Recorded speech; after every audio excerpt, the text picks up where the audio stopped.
Win count, let me know when you're ready.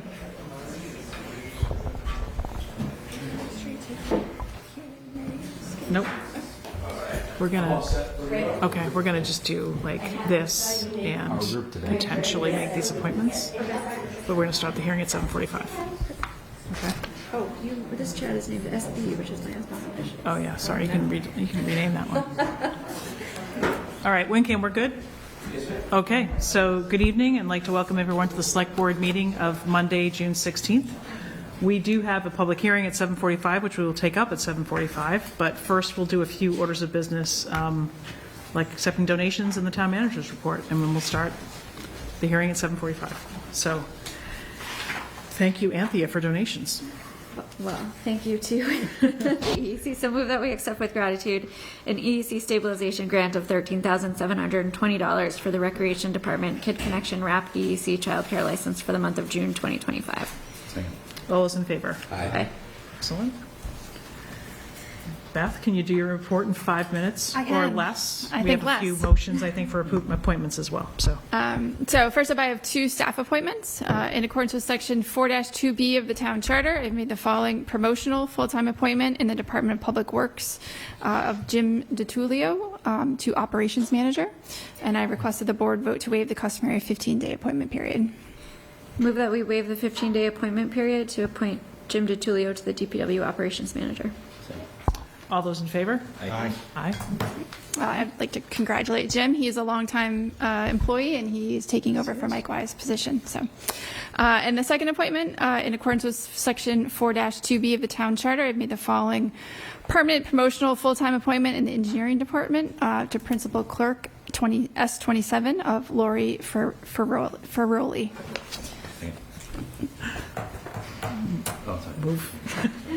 Requested the board vote to waive the customary 15-day appointment period. Thank you. Move that we waive the 15-day appointment period to appoint Lori Ferroli to the Engineering Department Principal Clerk 2. Second.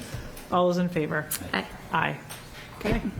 And just a couple other quick updates.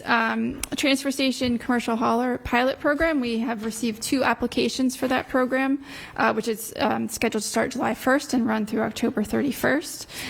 We'll be meeting with the staff and Michelle and Anthea later this week to talk about the metrics by which we'll evaluate that program, and some more to come there. How does that manifest? How does that compare to our expectation?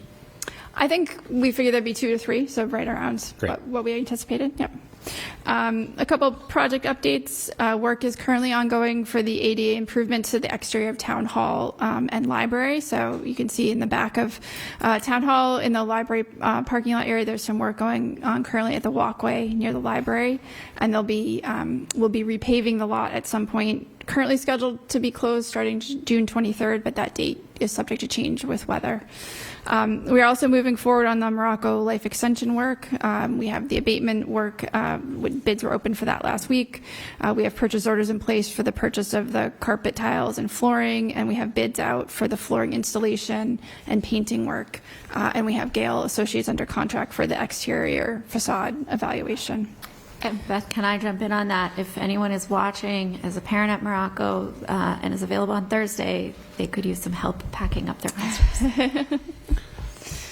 Great. And just a few other quick updates. MassDOT has informed us that they are going to be micro-surfacing the entirety of Route 3 from the Winchester town line at Woburn to the town line in Arlington. And that'll be starting June 18th, and they expect to be doing that work overnight.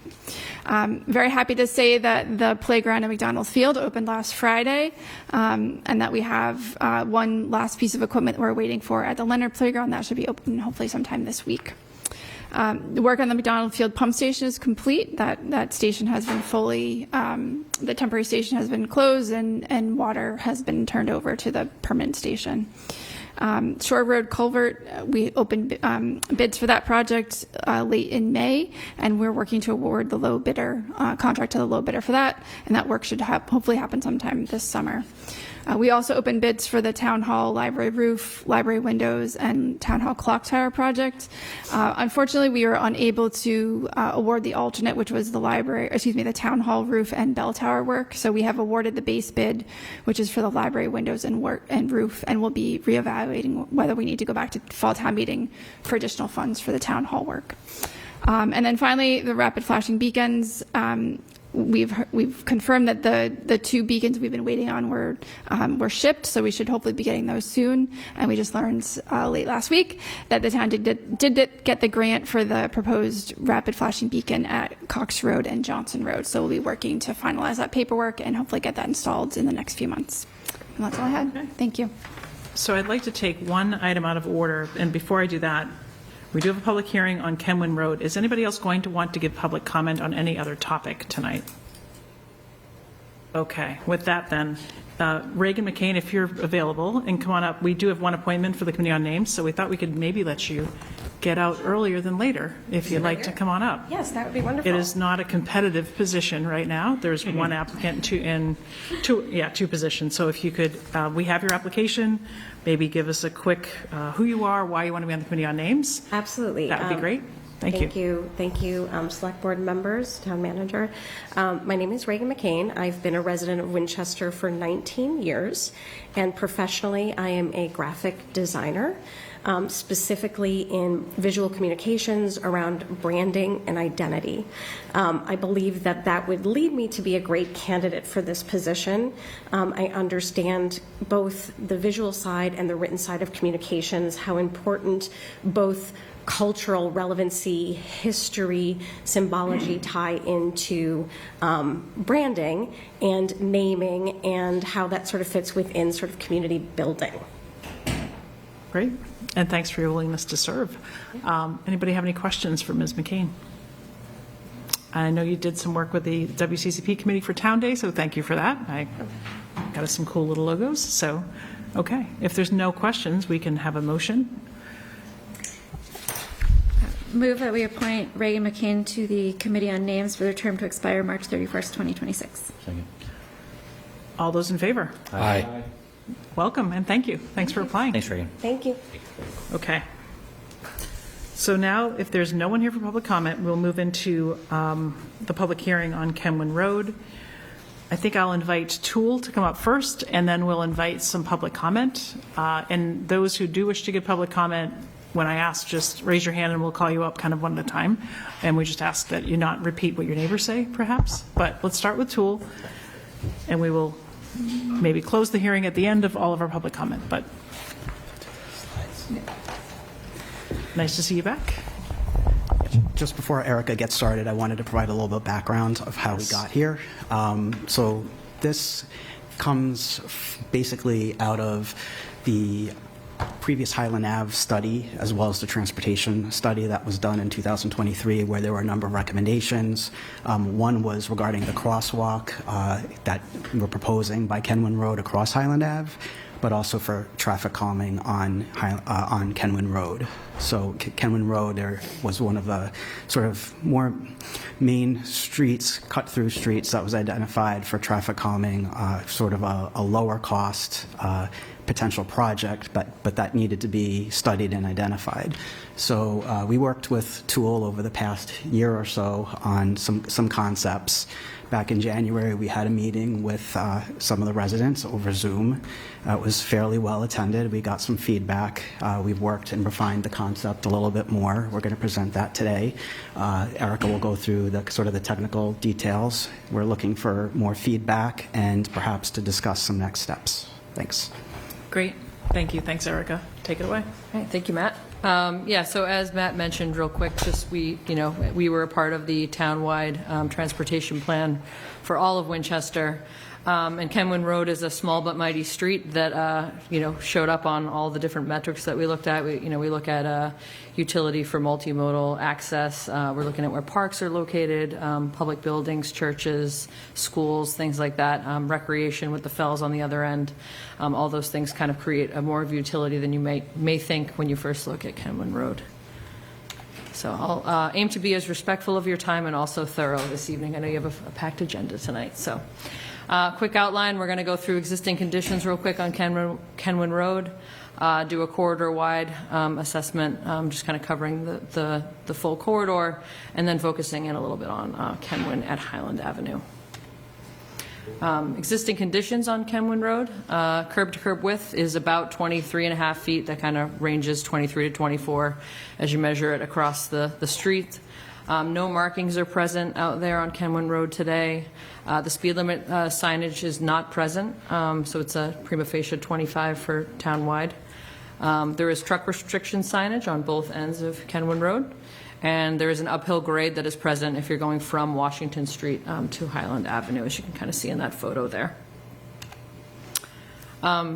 It's a little bit of a busy graphic, but essentially what I'm trying to demonstrate here is the on-street parking restrictions or non-restrictions along the curb use of Kenwin Road.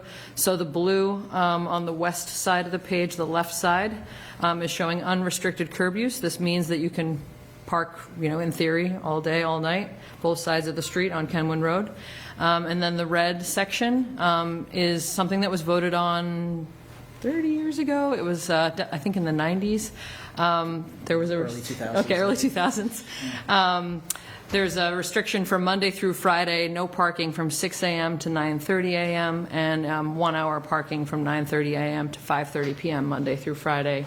I believe this is related to hospital parking. Traffic conditions, this is a really broad brush just to get a sense of the corridor. Approximately 2,400 vehicles utilize Kenwin Road every day. No multi-unit trucks were counted, which is a good thing in terms of the restriction. Appears to be being respected in that way. Speed limit at 25 miles per hour. However, we reported over 23% of vehicles were traveling over 30 miles per hour. That's a little surprising, especially with the signal on one end, the length of the corridor. That is, people are maybe picking up their speed pretty quickly on a fairly short stretch of road. So that's higher or lower than you would expect it to be? That's higher than I would expect on a street that's that short. Especially, you can't really. Probably coming downhill, though. Actually coming uphill. No Which kidding. it's comparable, but uphill was slightly higher, which I thought was odd. But I think That it's is people are surprising. kind of gunning it to get up the hill, I think. Yeah. Okay. So, yeah. In a 5-year period, in terms of reported crashes, we had about 7 at Highland Ave and 14 at Washington Street, and that's kind of the whole area of the intersection, including kind of on the signal you're looking further back. How does that compare to other intersections in the general vicinity? It's actually not particularly notable. Signals always tend to have higher, but no injuries were reported. And these are all, vehicle to vehicle. No pedestrians or cyclists were involved. But still, I mean, there's still a crash a year at least, if not more. So certainly something we want to look at. And no specific crashes on. Oh, sorry. Yeah, good reminder. Nothing along the corridor. Thank you for mentioning that. So the traffic calming kind of toolbox that we considered for Kenwin Road, I know I've given you this spiel before, but ones that we considered specifically on Kenwin, given the nature of the corridor, vertical deflection speed humps, horizontal deflection, so where you're kind of having vehicles maybe shift one way or the other, chicanes, which are, I'll be getting into a little bit more because that's the one we're going with. I'll give you a little preview there. Is where you're essentially creating a parked car on the side of the road with curbing and with some landscaping. Chokers are where you're kind of doing it on both sides, narrowing into the center. And on-street parking is another way you can have narrow the road with parked cars.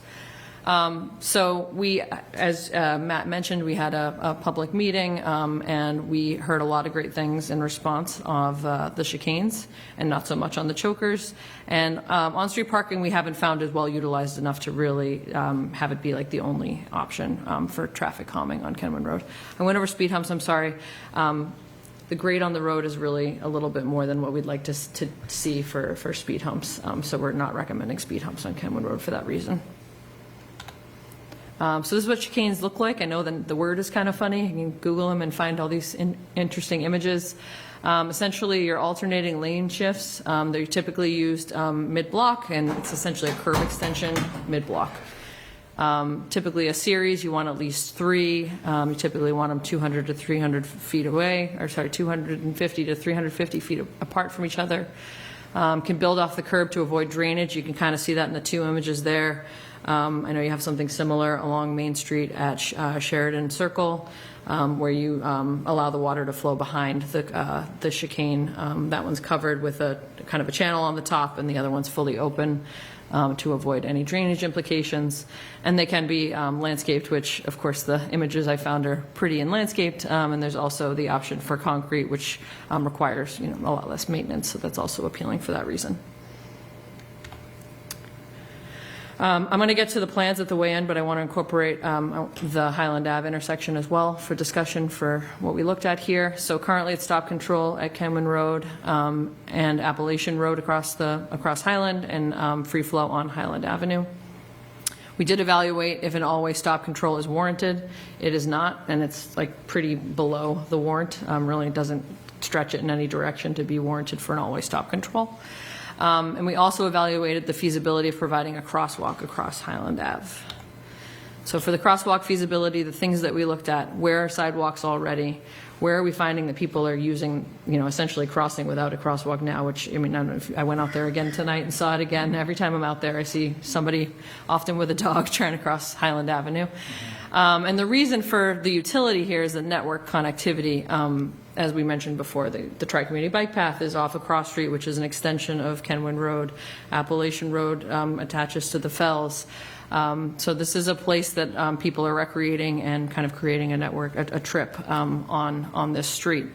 So there's some latent demand there that may not at first be apparent. Sightlines were looked at, and constructability to determine if we could fit curb ramps on either side here as well. So there are sidewalks on Kenwin Road on both sides, and on Appalachian Road, you can kind of see it in the image. I can show you right here. It actually drops off on the north side, but continues on the south side. So we are recommending a crosswalk across Highland Avenue, supplemented with a rapid flashing beacon, which I think is really important at this location on the southern leg of the intersection. One side, okay. Yeah. So now I'm just going to go through the plans really quick to make sure I've shared them with you and we're all on the same page here. So this is what a typical chicane looks like, a construction detail.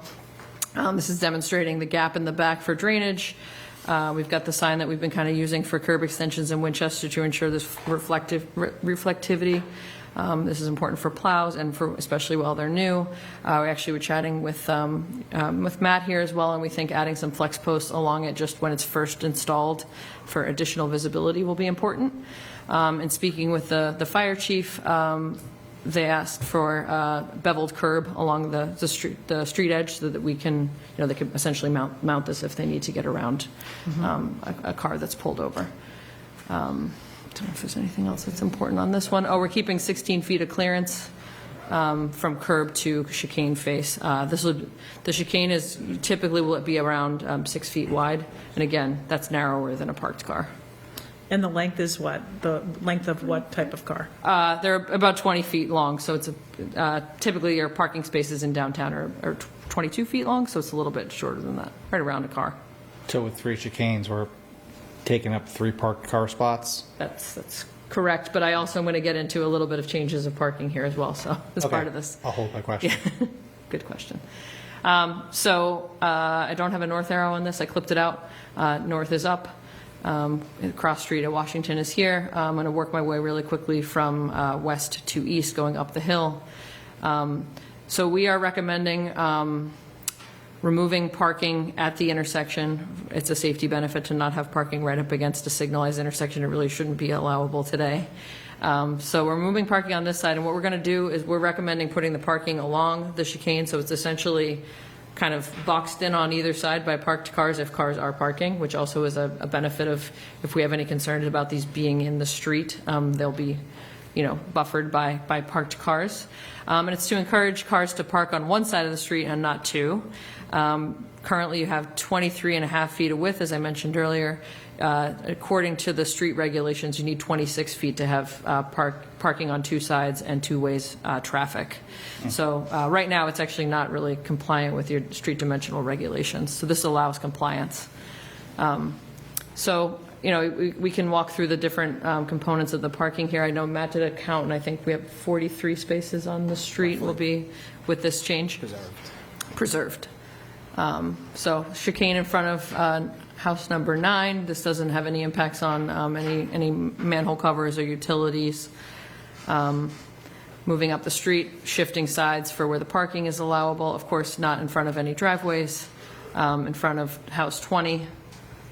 And then moving up the street a little further, kind of between house 33 and 35 as the third chicane. And then again, not allowing parking up to Highland Avenue. This was really important to the neighborhood for cars turning in and out of Highland, knowing that they would feel safe waiting at the stop sign as cars are pulling in. We want to make sure we keep the width comfortable there.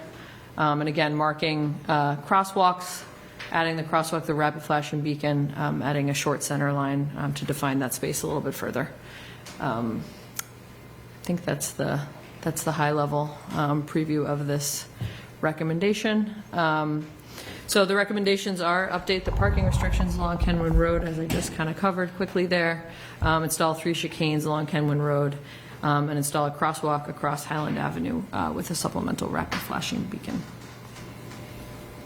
Thanks. Okay. Yeah, go ahead. Thank you for this, by the way. I sort of just would say I broadly agree with the goal of slowing down Kenwood. I live on Cross, so it's a street I drive on frequently. One question, when you're coming up the hill, when you cross Washington, if you're going toward Highland, and granted it was a Sunday, so church was in session, when I drove it yesterday, having cars on both sides actually seems to slow down traffic. So that the only thing I want to make sure we don't do unintentionally is we add the chicanes, which is great to slow down traffic, but it's, to your point, it's actually quite narrow. Yeah. And so you actually have to drive quite slowly. And so I just want to make sure we don't unintentionally speed up traffic on either side by, just giving people more space to sort of gun it either up or down. Yeah. Yeah, that's a great point.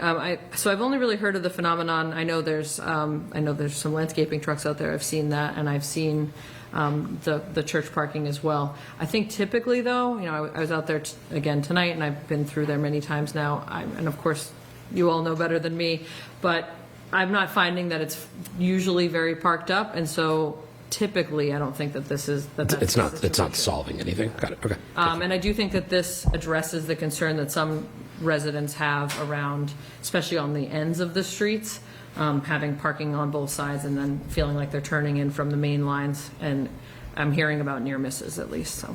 Perfect. Thanks. Yeah, can you go back to one of your maps? Yeah, so the idea is, I see. So you're switching parking from one side to the other. Yeah. Which causes people then to just it creates visual interruption on both sides. That causes people to slow down. That makes sense. You're removing the parking from the ends of the street by Highland and Washington. So there's better sight lines so people can turn the corner, not worry about hitting a kid. Yeah. That makes sense. So then, when it comes to just how we're impacting parking here, I understand the street's never really parked up. Yeah. With the change in restrictions, how many parking spaces are we gaining or losing along the road here for people who do have to worry about parking on the street? Well, it's a little tricky to estimate because there's so many driveways, but I mean, in theory, we're taking half the parking away, right? Because we're making it a completely unrestricted condition to restricting it on one side. That's a little different when you get towards the end at Highland because the way that's functioning now, that has a hour restriction, so it's not really well utilized, or it is, and I don't think it's particularly enforced from what I heard. But yeah, I mean, at a high level, we are removing parking on one side of the street. Okay. You're not proposing to add the hour restriction back? No. It would just be all open? Yeah. No. Okay. So then, and I have a suspicion that somebody in the audience will answer this question if you can't. Based upon your studies, if we're taking half the parking away, approximately how parked up have you noticed Kenwood to be in your observations? Like, is it usually like 50%, so in a sense this is not changing much, or I mean, I think less. Again, I'm going to get corrected probably by somebody here. Yeah. I would say a third was like whenever I go through there, and that's during the week, and that's during the day, and sometimes later in the day. Of course, Sunday barbecues, church time, people have people over on the weekends and things like that, and I haven't quite caught that, so. Sure. Okay. So follow up to that, because I do know there's quite a bit of church parking on Sunday. A lot of that goes on Washington Street. So will that parking then be? Will we give the church sort of alternatives for using that parking? Because I know it gets very crowded at that point, and so it might be that is it going more down Washington? Are there potentially other options? I definitely, the church uses the gravel lot next to Leonard, and then the on-street parking on Washington. I think the issue is when maybe soccer and church overlap. Yes, that's certainly true. Yeah. Yeah. And then if you could go to the next, that one. So we have just a little bit this way, there's a speed radar sign. Yep. Are there any road markings that would go on the pavement there when you have sort of the speed radar sign, and then very soon after you're going to have a crosswalk just to indicate that there's something coming up? Yeah, we could look at that. We have done before. I don't know if they're on Highland though. The yield triangles. Yeah. Have we had those on Highland on some of the? I think they're pretty much at every crosswalk. Yeah. Yep. Close to every crosswalk. We could certainly. I think there'd be no problem to add those. And do we like where the feedback sign is? I can take another look to make sure that it's not too many flashers in a row. I don't know how close it is. It just feels to me like it's right around Yeah. the street that's right before Appalachian and Kenwin, as I think of it. As Grayson, maybe? Grayson. Grayson, but there's actually on the other side, begins with an A. Oh. Yes, Ainsworth. Yeah. I saw someone who lived there. Yeah, Ainsworth. I think it's close to there. And then just a question for Beth on that. Is there a crossing guard at Stone? There is. Yep. Would we then add a crossing guard here? Typically not. We've only had the one at Stone. Even when we added the additional crosswalk at Hillcrest, we didn't add a crossing guard there. Because I know that there are people who, I know people who cross up there right now without a crosswalk and come down. Yeah, we try to funnel everybody to the one place where there is a crosswalk, even if there's multiple crossing locations. Yeah. And maybe just something to keep an eye on. If we put a crosswalk in there and just measure our kids using it in the morning. Yep. So just see what that looks like. Good questions. Okay. So don't leave, but we may have some other questions for you all. But I will invite, if anyone from the public has a comment, come on up, Mr. Deering. You can have a seat here.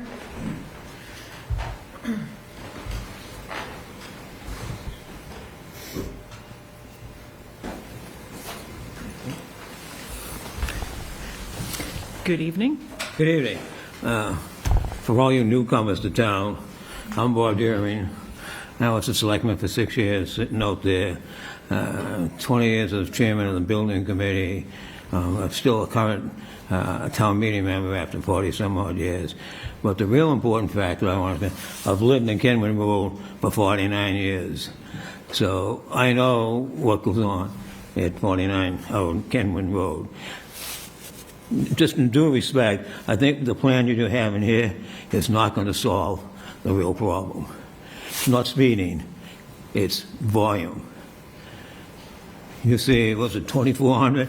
That was originally 1,700, but it's 24. Now, way back when 1980, the Washington School closed, and there was 800 cars less, and we thought we were great. But 93 and waves and all that took care of that. So last time you took it, you say it's 24. You take that volume, right? It comes up Kenwin Road, and if you've taken a survey of where they go when they come up Kenwin Road, No. well, I'll tell you what happens. When they come up Cross Street, most of the cars go straight across. There's a few that take a right going down. I imagine their parents going taking kids to school. They get up the end of the street, 95% of them go right down Highland Avenue, and a few go because they're going to Stoneham. Cars coming down Washington Street take a left and come up Kenwin because they want to avoid the traffic lights at Swanton Street and downtown to get to 93. So there's a heavy volume of traffic. And sometimes I tell you, trying to get out of your driveway or get into your driveway is an experience. And what I'm saying here, what happened is these bump outs and all that. Now, just because it happened on Sunday, when he mentioned it, I'm not complaining about it, don't get me wrong, I'm just saying it is what it is. But on Sunday, the church parks all the way up Kenwood Road on one side, okay? That's okay. And what they did was, knowing that, I put my car, because if you look at this, nobody parks on the other side, but I put my car out here, and as you can see, there's only one space. You can only get one car. You can't get multiple cars through there at the same time. Yep. Now, I've had 2 occasions because I'm retired now. The school bus couldn't get up the street because the width wasn't. So you got this volume of cars coming down. Now, this is going to slow them down, I grant you, but they're going to back up, because roughly through the lights down there, they get about 6 or 7 cars through before it turns, right? So you've got 6 or 7 cars coming up, and you're stopped here. You got to wait for them to go through. The cars coming down from the other way are backing up. So you might be cutting down on the speeding, but you're not solving. It's a typical, 10-pound bag and a 5-pound bag story. And it's just what it is. If you look at the volume of cars, 2,400 cars coming up that street, right? And it's, tell me, those parents, they can't speed at that point because there's too many cars there to speed. They speed after, right? And that happens in any street, right? Yep. But it's just, I don't think, if you're addressing just a speeding thing, your plan might work. But the real issue is the volume of cars. And tell you, in some of these, you got a picture I sent you, right? When a guy drove up on the sidewalk, we had a problem with an oil truck and a woman, and the guy got all upset, and he didn't want to wait. He come up and he drove over the sidewalk right in front of me. As a matter of fact, though they cut back at the parking, there was a woman 2 weeks ago that got hit at Kenwood and Highland. I witnessed it. I went over and helped, and it was the same. It was the car making a right, and this here, and she decided to cross the street. So I think you sent us pictures of that. Yeah, that's a valid point. Those things there. I mean, it wasn't neighbors, but it could be anybody's car. But I'm just saying, you try to get out of your house, and then other things. If you're trying to get into your house, they don't want to stop, so they scoot alongside you. But just the volume, they're all in a hurry. They don't want to sit there waiting. So I think. I'm not saying you shouldn't address the speed. The bump outs, I think you really have a problem. I don't think any residential street should have bump outs. Unless you have, 40-foot wide and double lines down the middle. I don't think they will work. There'll be more problems. People driving over and blowing out tires, snow plowing, coming down in the winter, now they're zigzagging. So I'm just saying, I think before you do anything, go back and let's look at how we're handling the volume, because this plan does not handle the volume, and that's the key thing. Thank you. Okay, so. Okay, thanks for coming in. Come on up. Michelle, do you want to, if there's comments that, I have a question for Beth on, you want to reserve those, or do you want us to make them list? Yeah, I'd like to hear from the public, and then we can compile them. So thank you. Yep. Good evening. Good evening. Thank you for holding the hearing and for all your good work on the plans. My name is John Prokos. I haven't lived on the street quite as long as Bob, but I've been on the street for about 40 years, so I think I have a good idea of what's going on there, too. I'm at 21 Kenwin Road, right in the middle of the street. First, this is a major cut-through, as you mentioned. You go on the street, any morning you're going to see New Hampshire license plates. It's a major cut-through to get to other arteries surrounding this area of town. And I think that's somewhat unique to Kenwin Road because of the way it connects 93 and Route 3 and other areas around the town. And during rush hour, it can be very dangerous, as Bob was saying, just try to back out onto the street. It's a narrow street, a steep street, and it's a bad mix with high-speed traffic. I think I've seen cars driving 50 miles an hour up the street. People will just floor it to get through there in the rush to get to work or get home. It's a bad mix with children trying to back out of your driveway. It's a very dangerous mix, and I think this plan would do a lot to calm the traffic. And Bob was mentioning volume. I think this would help with the volume, because by making people slow down a little bit, maybe they'll spread out and they all won't have to go on Kenwin Road. They can take other routes as a shortcut and not focus so much on Kenwin. I think the chicanes are brilliant. I've seen those in other cities. I was just in London recently. They used all through the residential areas in London to slow the traffic down. And I think that the chicanes should be planted. That's what they usually do in others that I've seen. And I'd be happy to help take care of the one near my house if it needs some, You heard that. some maintenance. All right. And I think the crosswalk at Highland is really needed. The connection to the Fells is important, and there's a lot of pedestrians and children crossing that street. So overall, I think it's a great plan, and I compliment you. I think it's well done and well thought out, and I support it. Thank you. Thanks for coming up. You're welcome. Come on up. So just show of hands, who else wants to give comment? Mr. Savicki? Okay, so I'm going to go Doug, Susan, and Greg Sawicki after you. So I'm going to go 1, 2, 3. Hi folks, Richard Osborne. My wife and I live at 39 Kenwin. It's at the corner of Kenwin and Highland. And we like pretty much all of this plan, especially the alternate side parking restrictions. Not that fond of the chicanes. I think that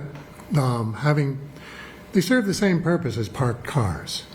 And for me, one of the real problems is when people park right next to each other on either side of the street and emergency vehicles can't get through, and it makes it a real squeeze. But if you can't park across from each other like that, that eliminates that. And then if you have people parking on alternate sides, it's sort of like having the chicanes on alternate sides, and serves the same purpose. There's probably about the same amount of cars as at any point during the day as the 3 chicanes. So, but other than that, I like the plan. Thank you. Thank you. Okay. Mr. Marmon. Doug Marmon at 16 on Kenwin Road, and I've been there 50 years now. We might have a winner. If anybody else Yes, as wants of to this chime in. October. But And the award's up for grabs. Just raise your hand before you leave.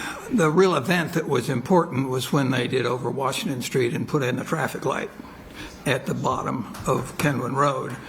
Cars that used to, it was trouble to get across Washington, so they'd turn south and go down a few blocks, and then it was easy to make a left if you could force your left turn.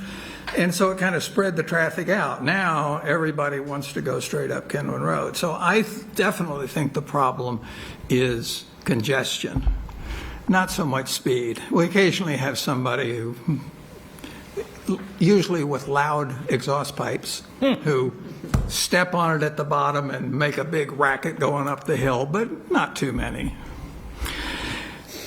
I'm against the chicanes, and if we have to do something like that, I would think we'd be better off with flex posts, something that would cost a lot less.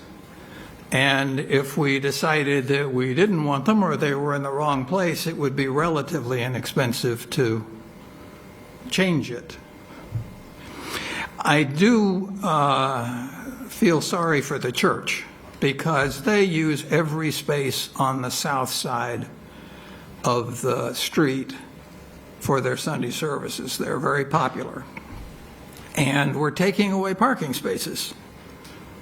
And I think that's going to hurt them, and I don't see how it benefits us. If we use those flex posts, you really wouldn't have to lose any parking spaces, because the width along the curb could just be a couple of feet, and cars could park right up next to them, and they would still work, because cars will have the same effect. I think it would be easier to have, well, to have the chicanes on one side and not allow parking on the other side. Now we've got a kind of a hopscotch. So cars would have to, if they go up from the church, they'd have to somehow turn around and come back down. Or, I don't know, maybe they could park facing up, but that's kind of against traffic. So I'm in favor of the crosswalk because it's on the south side.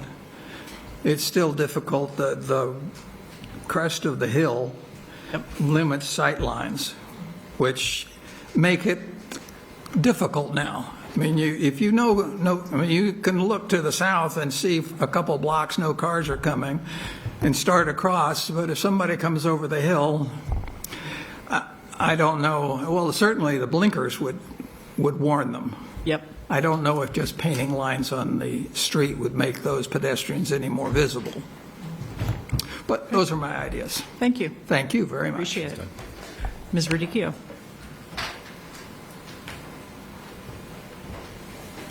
Thank you.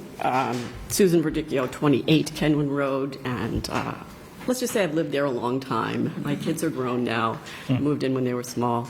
I am in support of both the crosswalk and the traffic calming.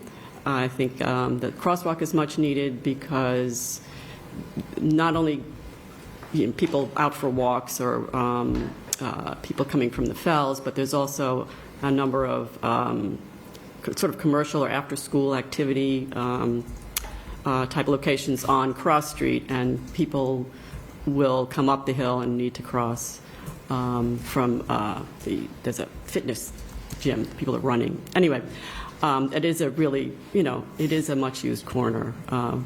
And the flashing beacons work well in the other locations on Highland. I use them frequently. I think they work well, and I think the cars, see them from far away and are able to stop. I am in favor of the chicanes idea. I think it's pretty clever and elegant and would, do both, slow the cars down. I live on the uphill side, so they really are going at a pretty fair clip up close to the Highland intersection. And I think that when you just see this open street, you just go faster than you really need to.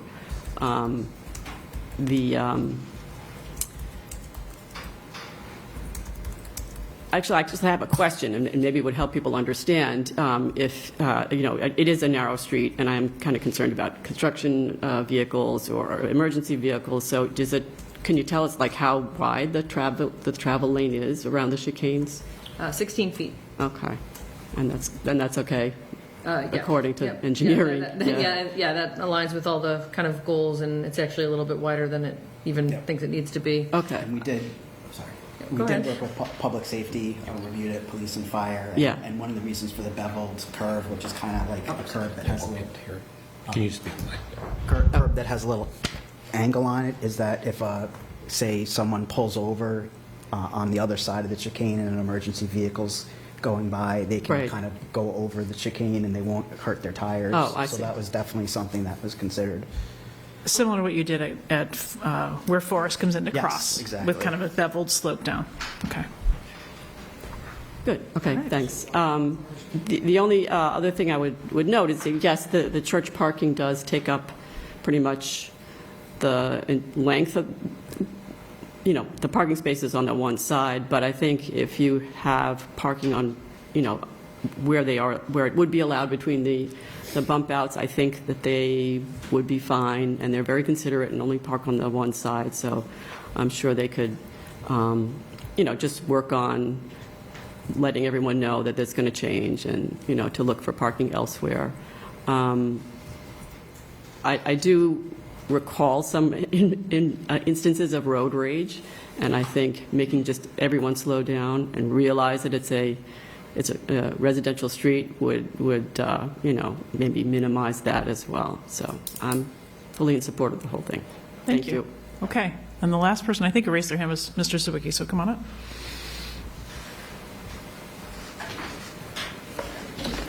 Good evening. Greg Sawicki. I'm at 23 Kenwin Road. I've lived there for 8 years or so with 2 young children, also a town meeting member. I want to thank the Select Board and Engineering and Tool for their really thorough investigation and data-driven approach to making this plan, I think, very effective in terms of some of the goals that you've set out. I think the data speaks for itself, and the data today definitely reflects, I think, a different driving pattern that perhaps even was there when we first moved 10 years, like just under 10 years ago. And even then, it was one of the first things we noticed as new residents of the town was that this street was just full of cars and trucks moving really quickly through. And at the time, we had a 2-year-old and an infant, and so it was definitely something we noticed a lot, and it's continued. So I'm very much in support of the plan that's proposed. I do think that both speed and volume, they've both been talked about. Speed and volume are both an issue, and I think that the plan that you've put forth with the chicanes will address both. Number one, I think the speed, as was mentioned by others, we've had man-made chicanes now all the time. Cars are parked intermittently, but they're never parked all day long. But you sort of see what happens when there are cars parked there. Cars slow down, and they actually pay attention to what they're doing, which I think is really important. And I think having them there permanently will force people to think about how to drive appropriately down this residential street. I think it also may, over time, impact algorithms for AI and GPS and Google Maps and things like that, that I think might send people down Kenwin during rush hour. And maybe I can't guarantee that, but I don't know how those algorithms work, but my guess is that over time they look at data of speed of cars and how many cars and et cetera. And if things are slowed down, they're not going to send cars down that way. In terms of Sundays and the church, I agree that there's a lot of parking, but I think it is mostly on one side. It's also not a day where there is rush hour traffic and people commuting, and so we don't get the volume of cars in the same way on a Sunday, and so I think the church would understand, and I think having the limitation on parking on one side is really going to be helpful across the board, so I fully support this effort as you put forth. But again, thank you for your extensive data-driven work. Okay. So at this time, I can close the public hearing, and then we can deliberate, but I also want to ask if anybody else has any questions. Okay, so I'm going to close the public hearing, and then I know, Paris, you had some questions for the town manager, so we'll deliberate, and if we have any other, if there's a reason to continue the hearing, we'll make the official decision to close it until we think there's no other reason to deliberate and come back. So Matt answered my question. Oh, all right then. Then let's deliberate then as a board on the proposed design. Additional questions for Matt or Erica? Yeah, I just had one additional question that came up as the residents were talking. You mentioned, Erica, that there are no speed signs on there, but that nearly a quarter of the drivers are going over the 25-mile-an-hour speed limit, which I fully believe, because To just clarify that statement, actually, over 30 miles. Over 30, yeah, so they're well over the 5, like 5 more which than the I speed fully limit, believe, because I am that way, but I'm often sort of going up or down Kenwin, and there are people who, how did you get that fast? I think if you had put speed bumps there, they would launch themselves. So the question then is there an idea to add a sort of 25-mile-an-hour signs on there, since I understand it's a bit complicated to do anything lower than that. But do you think that would help, or is sort of the vagueness of not having a sign contribute to not going Good question. fast? That's like getting into traffic engineering theory. I mean, my perspective is that design is way more critical than signage. So I think that the treatments that we're talking about today, happening in the ground, is what's going to change driver behavior and not necessarily signage. That said, we could certainly consider it, take a look at it. I am not certain it has a regulatory speed right now, so I'm not sure that we could. Yeah, it would be the default town-wide speed limit. Yeah. Just a comment. I was trying to think about this whole volume versus speed issue, and the speed limit sign's one way, but it's almost like narrow road, slow, or so people go, I'm not going to go down that road. That would be, how do you sort of advertise to non-regular people that this is not a road worth driving down before they make the turn? I don't know. think Traffic that's engineering That's going to theory. be learned behavior a Yeah. little bit. And I mean, I do think we want to maybe think about putting some, like we said, flex posts on the ends of it. Maybe even get the railroad message board out from DPW, just like traffic pattern changes, so that people can anticipate these changes and get comfortable. And then an aesthetic versus theoretical question. Is there an intent, you mentioned that sort of mountable curbing.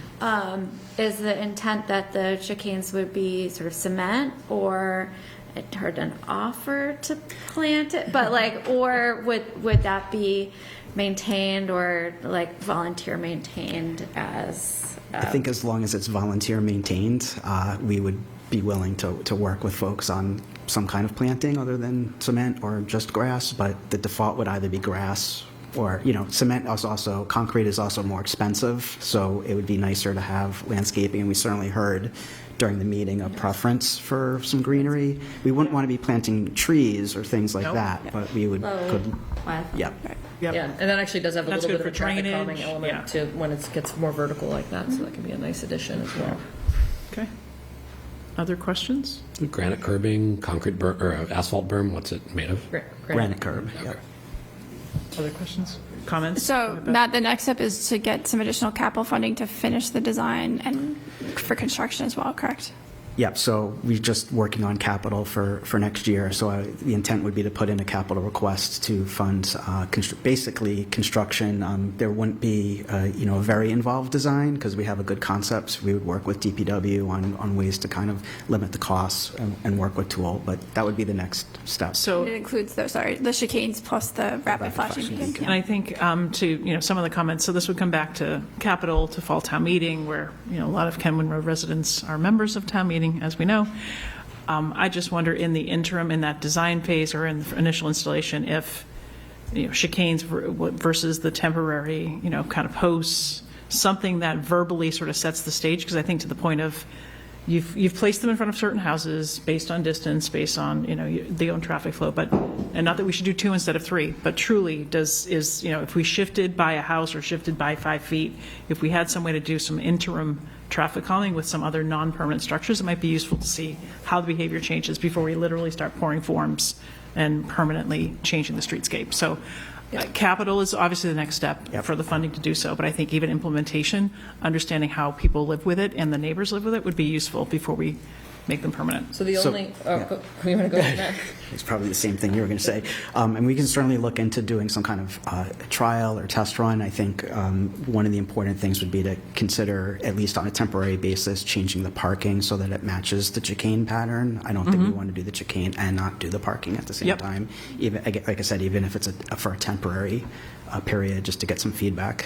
If you have a parked car across the street from, if we put barrels out there, then we end up in a tough situation. Right. Oh, agreed. Failed experiment. I'm thinking, right. Okay. So then do you need an affirmative vote or no? They're getting direction, or at least you're getting, I think, sort of general consensus, but do you need So an I think, affirmative vote? I think a vote would help, certainly, if the board wants us to implement the items on kind of a trial temporary basis, we would need a vote to implement the proposed parking restriction changes, as well as the maybe a painted Yeah, we would work with chicane DPW. We saw one recently in Belmont where they put barrels out. We've seen some with flex posts that are just done temporarily with some paint, so we could work that out. Okay, so that sounds like 2 votes, but I'll let Anthea make one motion anyway. So I'll make the first motion is motion to support the engineering and DPW department implementation of the proposed parking restrictions on Kenman Ave and interim temporary chicanes as available. Second. Okay. Any additional discussion? No. Okay. I'll just say here, just very briefly, sorry, Michelle, I know you're trying to... so close. I know you were. You're so close. That's why I waited that long to make it that much worse. We look at this area, and typically between Washington and Highland, we know that these are cut-through streets that run, perpendicular in between. So it's always a decision for us that are we just moving the bubble to another street? And we should be concerned about that as well.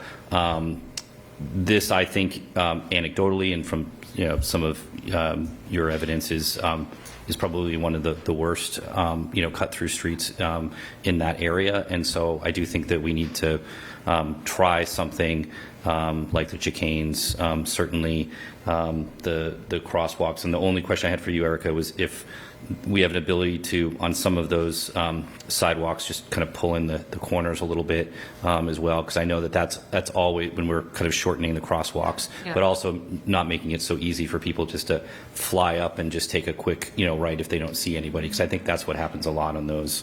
And I know that you've done it a little bit here, but yeah. So these corners, so we're only looking at kind of the two corners on the south side of Kenwin at Highland. For any reconstruction. I always go in with the eye of trying to make those crosswalks as safe and tight as possible. We're going to be kind of restricted by where the sight lines are, and it's actually really a tricky spot to construct. So it's going to come down to like what can we build and have it be compliant. But certainly would keep tightening those curb radii in mind as we go forward. Thank you. Appreciate it. Okay. All right, so we have a motion, we have a second. Any additional discussion? I have a separate, fully unrelated comment. So. Would you like to make it? I'll hold it until after we. All right, so then all those in favor? Aye. Okay, now you can make your comment. One thing I thought about as when Mike took his advantage of waiting until 4 and your count to 5 for comments. So I know there have been issues with school buses in the past of just like cars sort of fully ignoring their stop sign as kids are getting on. Would, if a school bus was, so we're going to have 3 spots with chicanes on either side of the road, would, for a school bus, it be like, here's we recommend that our stopping areas are, looking to this one, like if you're coming up Kenwin, sort of stopping at that chicane so that the school bus is taking up the full road? I was just thinking, like, is there a communication to? Yeah, we can certainly work. We can work with this. Work with the school department. How that can support safer. Safe onboarding and Yeah. Yep. Can do that. Just because it might change the stops. That's true. Yeah. Okay. I know that had been a thing that had come up before. So. That's good. Okay. Yeah, more of a comment, but we can move on if you prefer. Go ahead. Yeah. So appreciating this is going to go through CPC, and what we just authorized is engineering to continue, right? So it would just be good to get good. So you all just authorized the implementation of this on a kind of temporary basis, which we'll do is, I think we can do within our operating budget, maybe after July 1. Sure. So that will go in as soon as we can with the revised parking restrictions, and then assuming there's kind of a consensus of the board, we'll move forward with the design, and which seems minimal, and the construction funding request. Right. So why don't I can pause until you make the motion then, because I think it's relevant to the second motion. So my second motion would be that that the select board support engineering's request to CPC for Kenwin Road traffic improvements and provide whatever is needed on that front between engineering and capital. Second on that? Yeah. Second. Do I want to amend my motion? Whatever is needed. No, I think the support is helpful because we can let capital know once we submit the request that this was a select board priority. You have a different motion? Yeah. No. Okay. I have a question around that motion, but all right. It sounds like Bill. It's getting worse. I know. Bill's on capital. Maybe Bill should make. Yeah, I'm just trying to figure out how this fits into the usual approach with capital. That's what my question's about. So Bill's maybe going to come up with the answer, but that's what. So we're going to sort of, what are we voting on? Because the capital has all sorts of requests, and we see them before they go to town meeting, of course, but. Yeah, I guess what are we? I mean, I guess first of all, the select board are the street commissioners, right? So if you all said tonight we really dislike this project, like then we wouldn't be going towards capital. So that's part of it. The second piece is, staff is always very clear with the capital planning committee when there's a specific project that the select board themselves have supported, and I think we can very clearly say that the board voted to support this project, and hopefully that would help kind of in the prioritization process.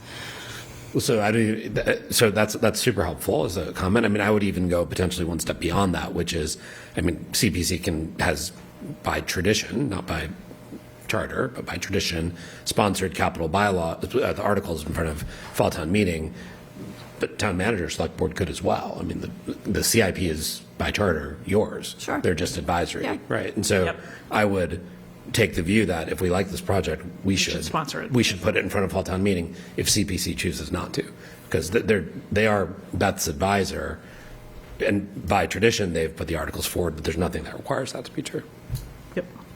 Or to co-sponsor it with them, right? Well, they can sponsor it if it gets to their process. That's kind So, of yep, so we can get there. So there is a motion for capital. Is there a second? Second. Okay. And we can continue to debate that too, or we can vote on that too. But I think we're trying to put that priority in front of capital. Yep. The first motion was temporary parking, temporary chicanes.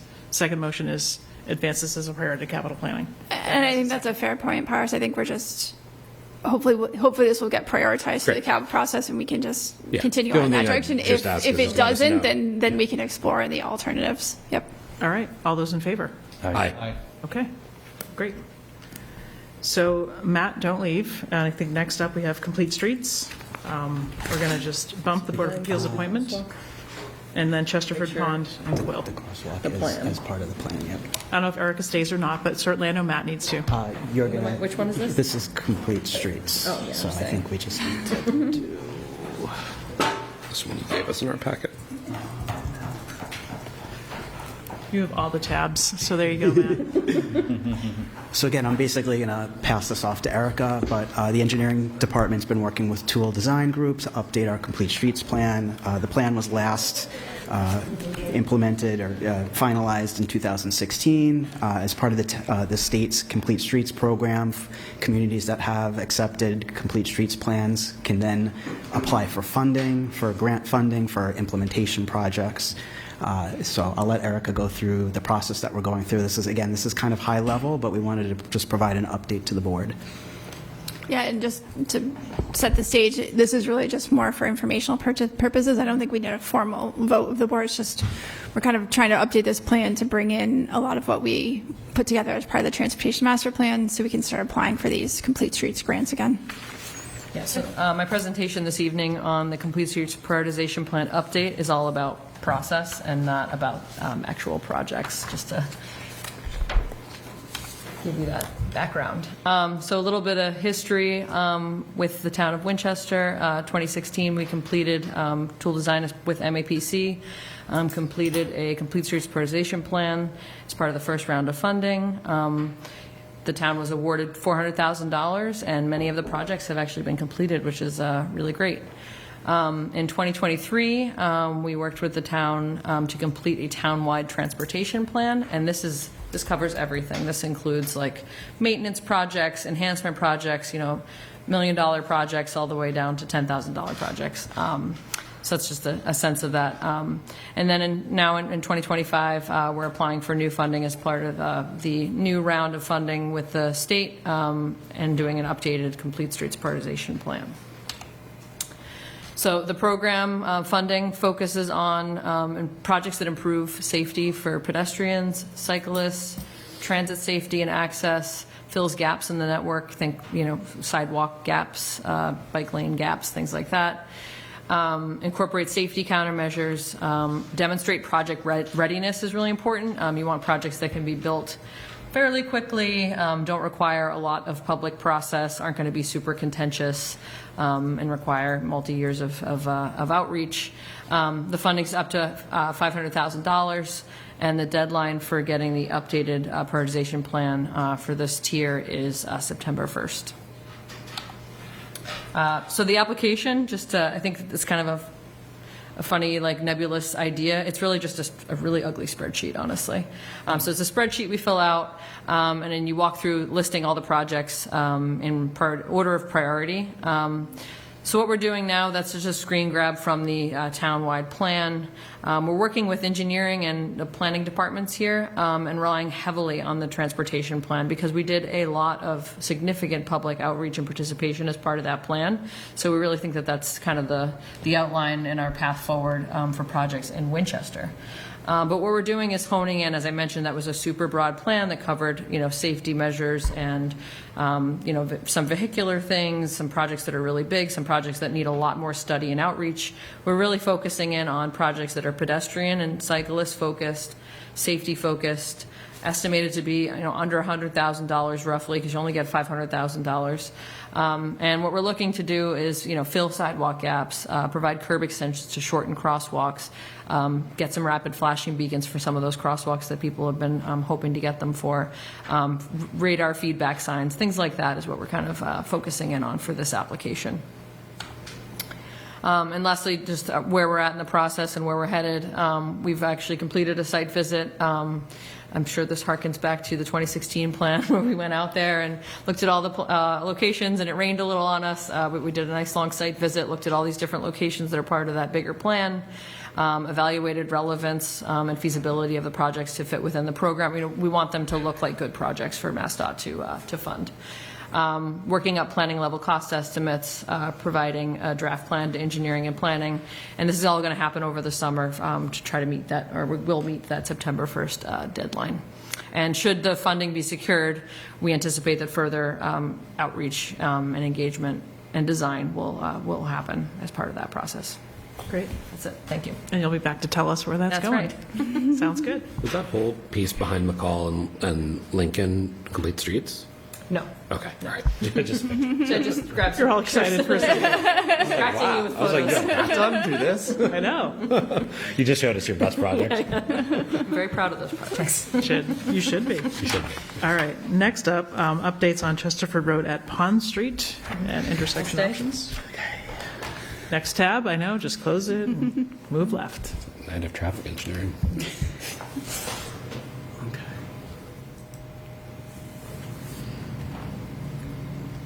So just again, real briefly, as some background, Erica is going to go into the details. We had a number of outreach meetings for the Lynch School traffic improvements back in 2023 and 2024. As you may be aware, as we got closer to bidding, there were some concerns about the overall cost of the project.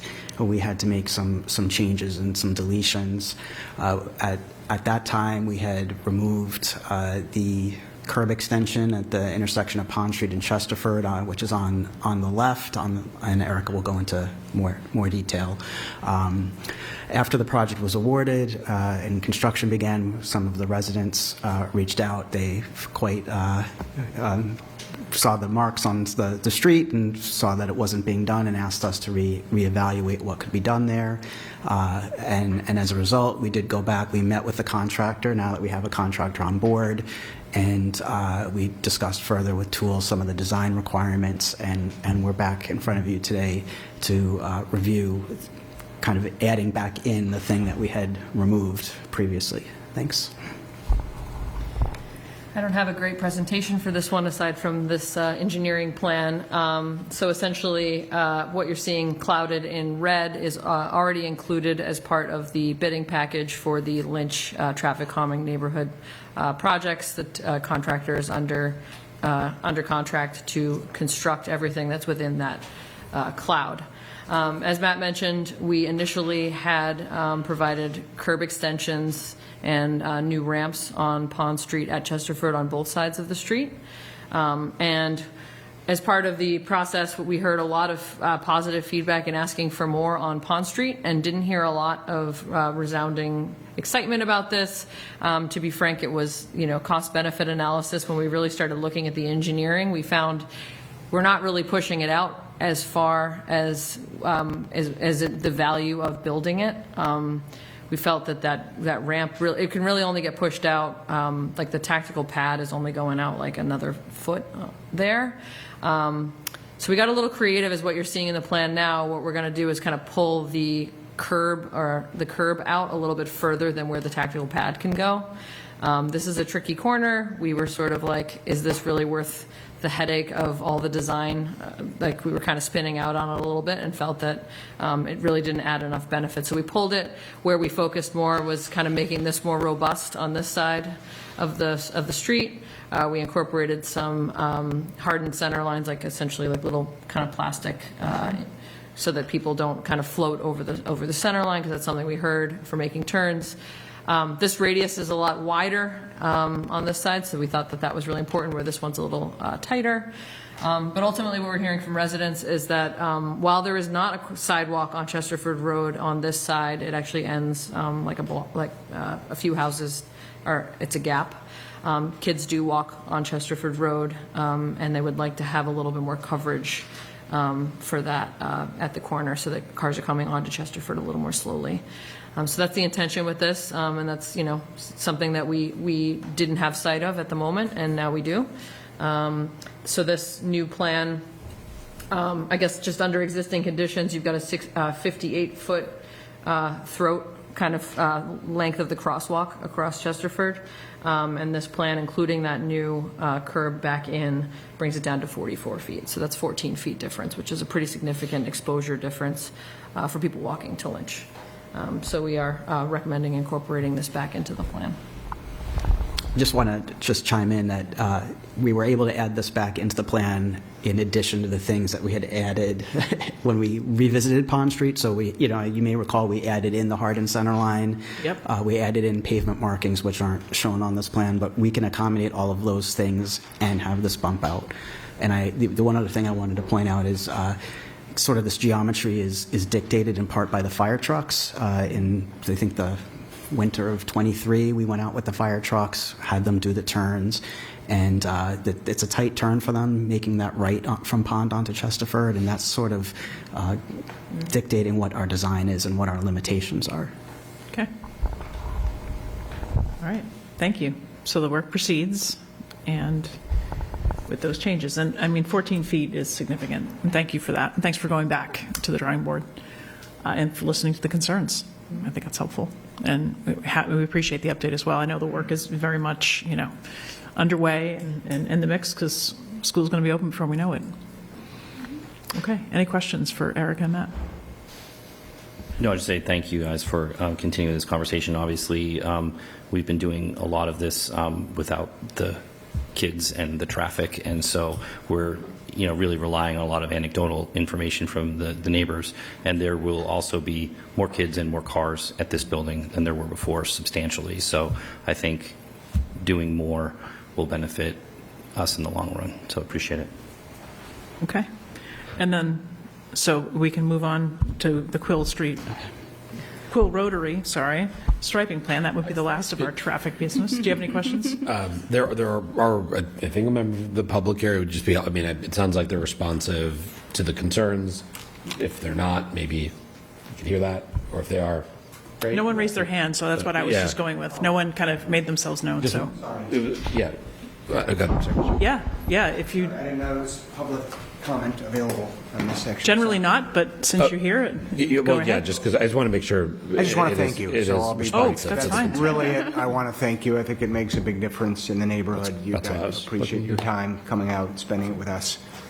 Great. I know it's not public comment allowed, so that's. Well, it was just for earlier, but no, that's fine too. It is this item, so I wasn't sure if people wanted to make it, but thank you.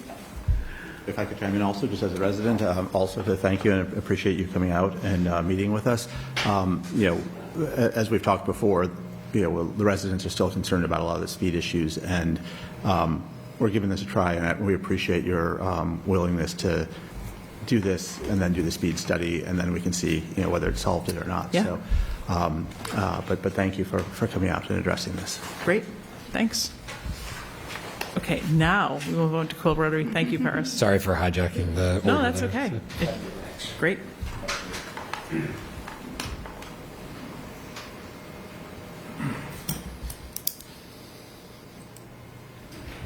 All right. Okay, so I'm actually actually going to try and give this presentation. And I have Erica here as my mental support and backup in case I can't answer a question. But this follows from the Downtown Action Plan that we talked about at the last Select Board meeting.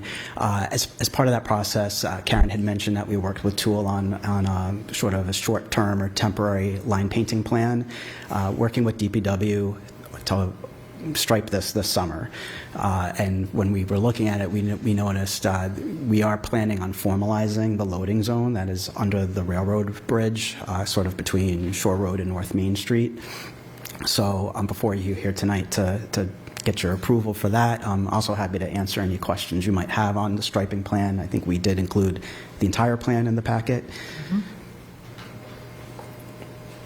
So is that what the loading sign roughly, it's going to be affixed to the kind of the abutment? Is that what it's going to look like? It'll be painted? Will it be signage? No, I know, exactly. It's this big. Yeah, so... that's where we tend to affix it. I do believe on the south side it's affixed to the abutment. I don't know how the T feels about that, but that's probably the best place for snow removal and stuff like that. Okay. And then the striping is obviously to try to reduce crossing distances and improve traffic flow and stop people from going the wrong way or on the rotary. If we succeed, probably be a miracle. But on Shore Road, on the wrong side of the street when I was going to pick up this afternoon. Oh, I've asked some people. That was a new one. If you'd like to have public comment, come on up. Mr. Stevens.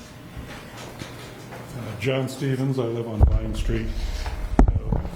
My question would simply be, has anyone looked at the possibility that the loading zone will slow traffic at the rotary and thereby increase traffic on Vine Street in particular? Bless you.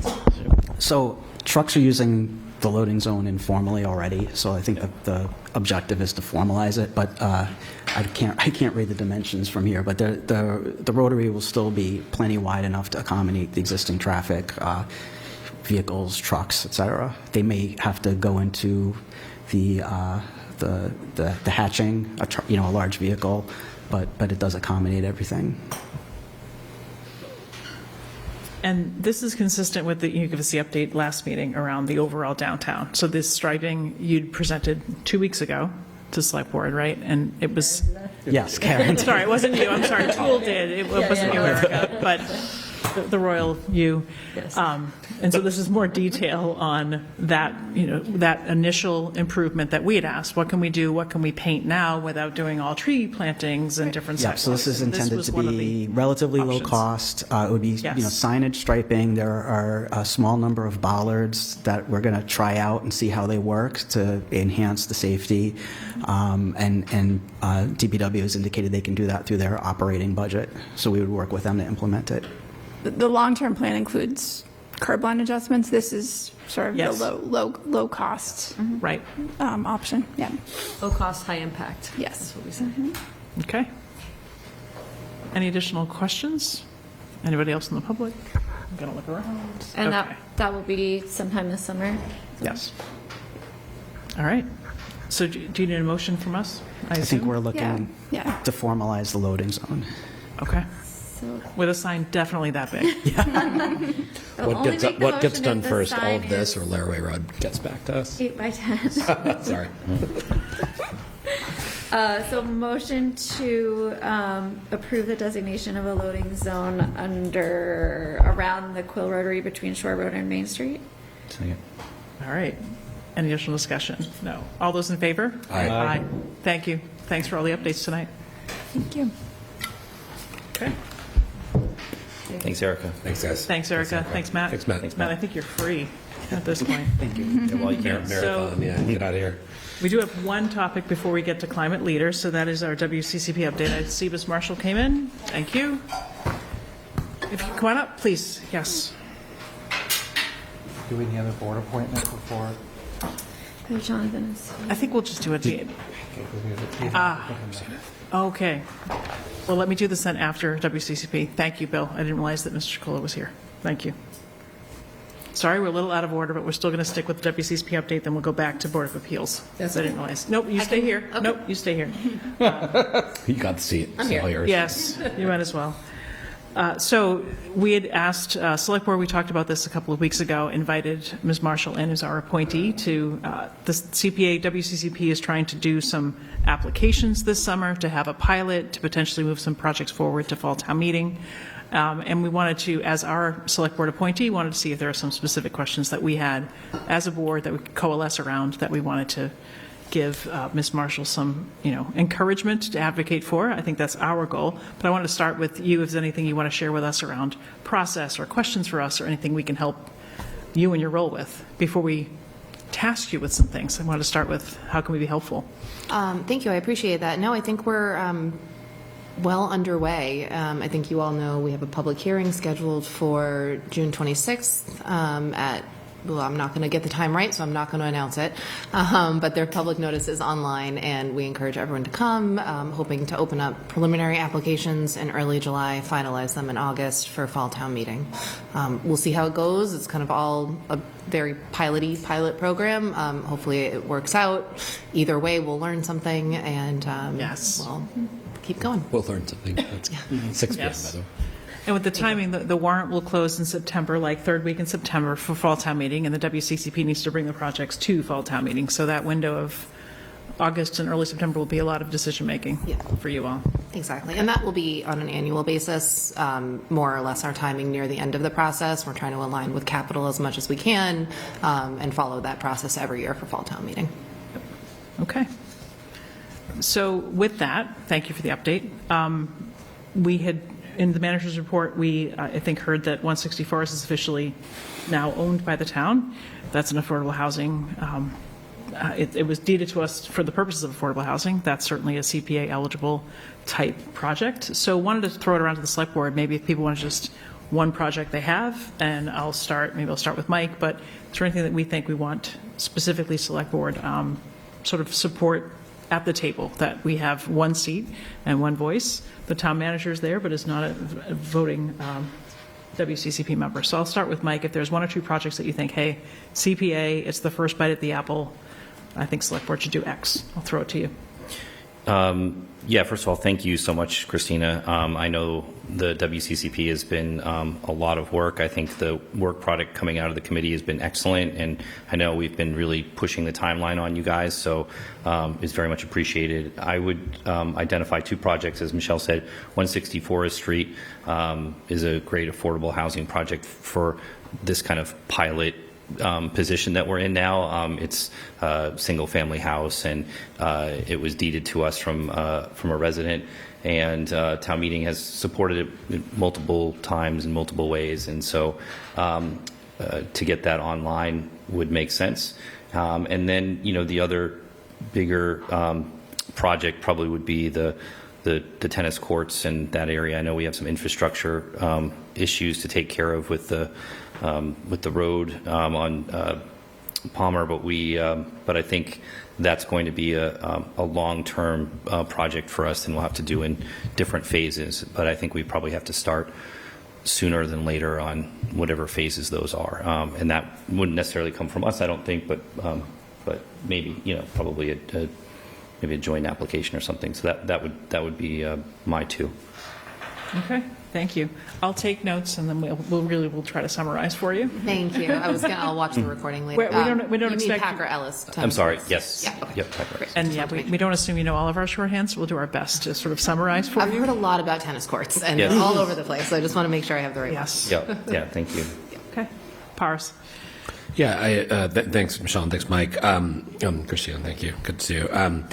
I agree with 160 Forest as the right project to advance from an affordable housing standpoint.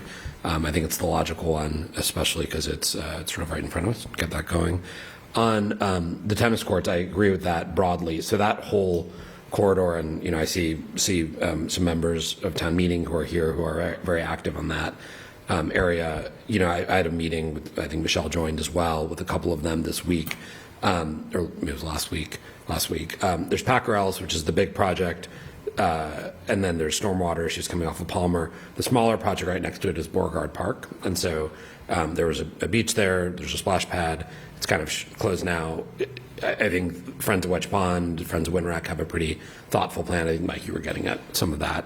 And so as a subset of that bigger project Mike's describing, that might be the first step to take, because I think it's pretty modest in dollars, and it could allow us to get a park open again that, is as of now closed. So I think they're intending to submit a proposal around it. I'm not exactly sure which of the groups will do it, but I think Select Board can co-sponsor or indicate our support for that. It would make sense. Yep. And just a point of information, sorry to interrupt Michelle, but Christina, the WCCP has committed to 50% of the funds available or something like that, or? We're targeting 50%. Targeting 50%, okay. Ideally to be spread out kind of evenly among the 4 buckets. Obviously, if we get a project that hits 2 of the buckets, Yep. we're a little flexible with that, but yeah, that's the target. Okay, for this kind of pilot year. Yeah, So, we don't want to commit all the funds, but Right. we don't want to unnecessarily limit ourselves. What's the rough dollar amount on that? The total, 1.6 is what we're anticipating, so it would be 800,000. 800,000. Yeah. Okay. Bill? I wouldn't identify any one single project. I would instead ask you to really focus on the process, because you guys are now creating a brand new entity for this town, and whatever you do will be the precedent that gets applied going to the future. People will look back to see, how did they do it last time? You're the ones who are doing it for the first time, so you're setting that example. And with that, even though we're here telling you what our priorities are as the Select Board, you're our representative. We are elected by the people of this town. And one real important goal of the CPA across the state is to give a voice to people who aren't sitting at tables like this. And even though we might all have our projects, I just ask that you make sure that the people who aren't as good as the 5 of us at getting our voices heard get their chance as well, because that's part of the goal of the CPA, to give those people who aren't tied into the capital process a voice and an opportunity and a chance, and that you make sure that they get that opportunity this first time out, so that we encourage them to come forward themselves independently in the future, and not always through the 5 of us or whoever might be at this table. So that's my request. Thank you. I will just add to what's been said is that kind of in the idea that this is Community Preservation Act, and we've created this new body that's bringing in both folks from other boards as well as non-board representatives.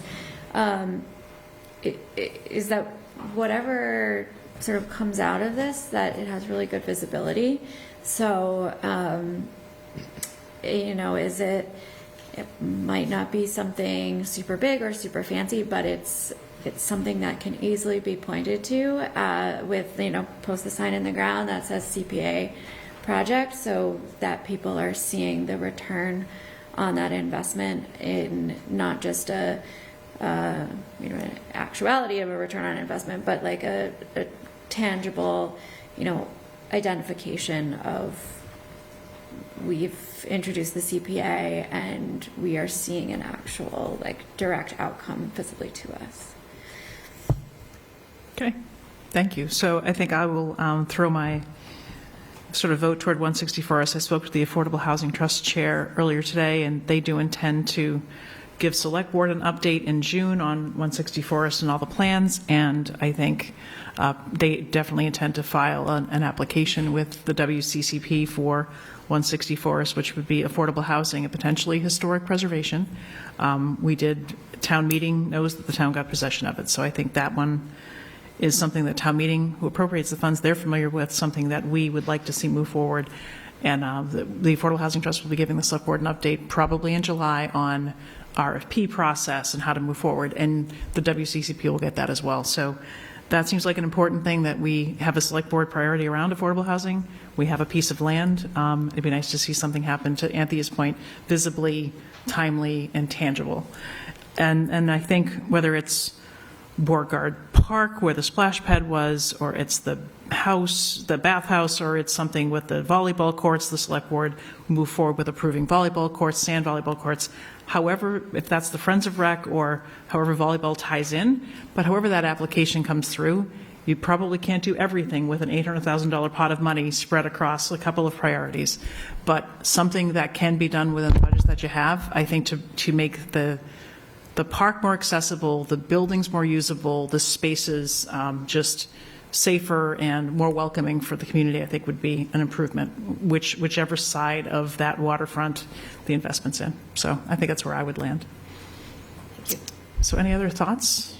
I don't know. You can, in terms of frequency, maybe we'll ask you to come back in September, and obviously Beth is in those meetings, but if there's select board sponsorship of articles, as we said, we may want to get behind 164th Street as a co-sponsor, since the town owns the land. Maybe we'll have you come back in September. And I see someone in the public wants to speak, so let me just finish my thought, and then you can come on up.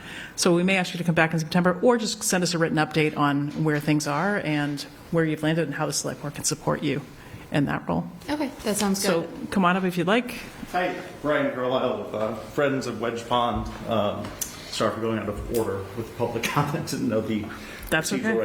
It's just push the microphone. Just Yes. chiming in relative to this discussion. I apologize for being at the wrong moment of the meeting, but as you think about these projects, some of them I think have a lot of ability to catalyze sort of various things that different town groups are doing and lead to more collaboration and really engage the community. So Beauregard Park will have a proposal coming, Friends of Wedge Pond collaborating with others to propose something, which I'm not going to speak about here, but we have a lot of volunteer effort and folks who would be mobilized to get out. We've been having a good response of getting the community out to clean up at the Concom events. So I would say you should think about projects that can catalyze that collaboration with other groups and get volunteer effort. So just wanted to say thank you. We're here to help if we can help. Okay, so we have a person who can maintain an island on Kenwin Road and volunteer efforts at Beauregard Park. So we're taking names. That's good news. Thank you. Any other questions for us? No, I Christina? just, the one thing I would add is, I mentioned this already, but we'll almost immediately begin next year's application process, either right before or right after Fall Town Meeting. So we really want to make this year's process a discussion to see what we can get funded this year, and also just starting that discussion for bigger projects and longer range projects for the next year. So just want to underscore that that can be a continuous dialogue too. Excellent. Good point. Thank you. And thanks for coming in tonight. Thank you. And we'll type up those notes, and obviously it sounds like you're going to get applications from other entities, so that's great. All right. Thanks for you your all. patience. Sure. Okay. And thank you, Bill, for reminding me that we have one of our applicants for Board of Appeals. So we're going to go up to that committee appointment for the Zoning Board of Appeals. I was not planning to interview Jonathan or Lauren. We interviewed them on our May 19th meeting, but we can take a vote this evening to fill that seat, an alternate position on the ZBA. We have 2 applicants. Patty, no one else applied when it was reposted? No one else. Okay, so that was my intent. Someone can make a motion, we can have a discussion, but I think we had a pretty robust interview with the 3 candidates that we saw about a month ago. So I will leave it to the board however you'd like to proceed. Since I can't nominate anybody myself, so there's that. Happy to make a nomination if that's what we're looking for, unless Yep. there's other questions. We can debate any nomination that Yep. people make, so Okay. go right ahead. So I would move that we appoint Lauren Jonak to the alternate position. I think it's to expire March 31st, 2026. Is there a second? Second. Okay. Before we debate Ms. Jonak, would anyone like to recommend Jonathan for the spot? Okay. I think it's really tricky because we had 2 great. Yeah. We sure did. It's so,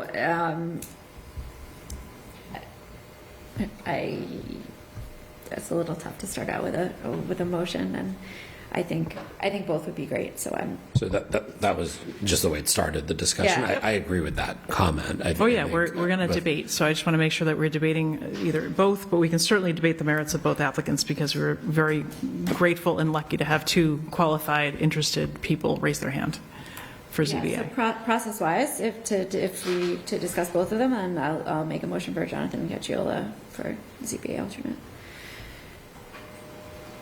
Can I second that too? That would be You bizarre. sure can. Go right ahead. Second. That's fine. Okay. So we are going to fill the position this evening. We took the time to post again, let the application period expire to see if anyone else threw their hat in. We were very fortunate to have Jonathan and Lauren. I think with, one being an architect, one being an attorney and developer, we have a lot of needs. So whichever applicant does not get appointed, there's other boards and committees that could benefit from their knowledge on housing development, real estate, on architecture, and working with municipal boards. So we are fortunate to have really no wrong answer, but we are going to need to make a decision. So. And seeing that I made the motion initially, I just certainly it's an embarrassment of riches to have such great applicants.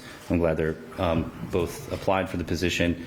My experience with the ZBA is I do think that we need a little broader perspective. We have a lot of lawyers. Typically, that's how the ZBA works, not just here, in a lot of places.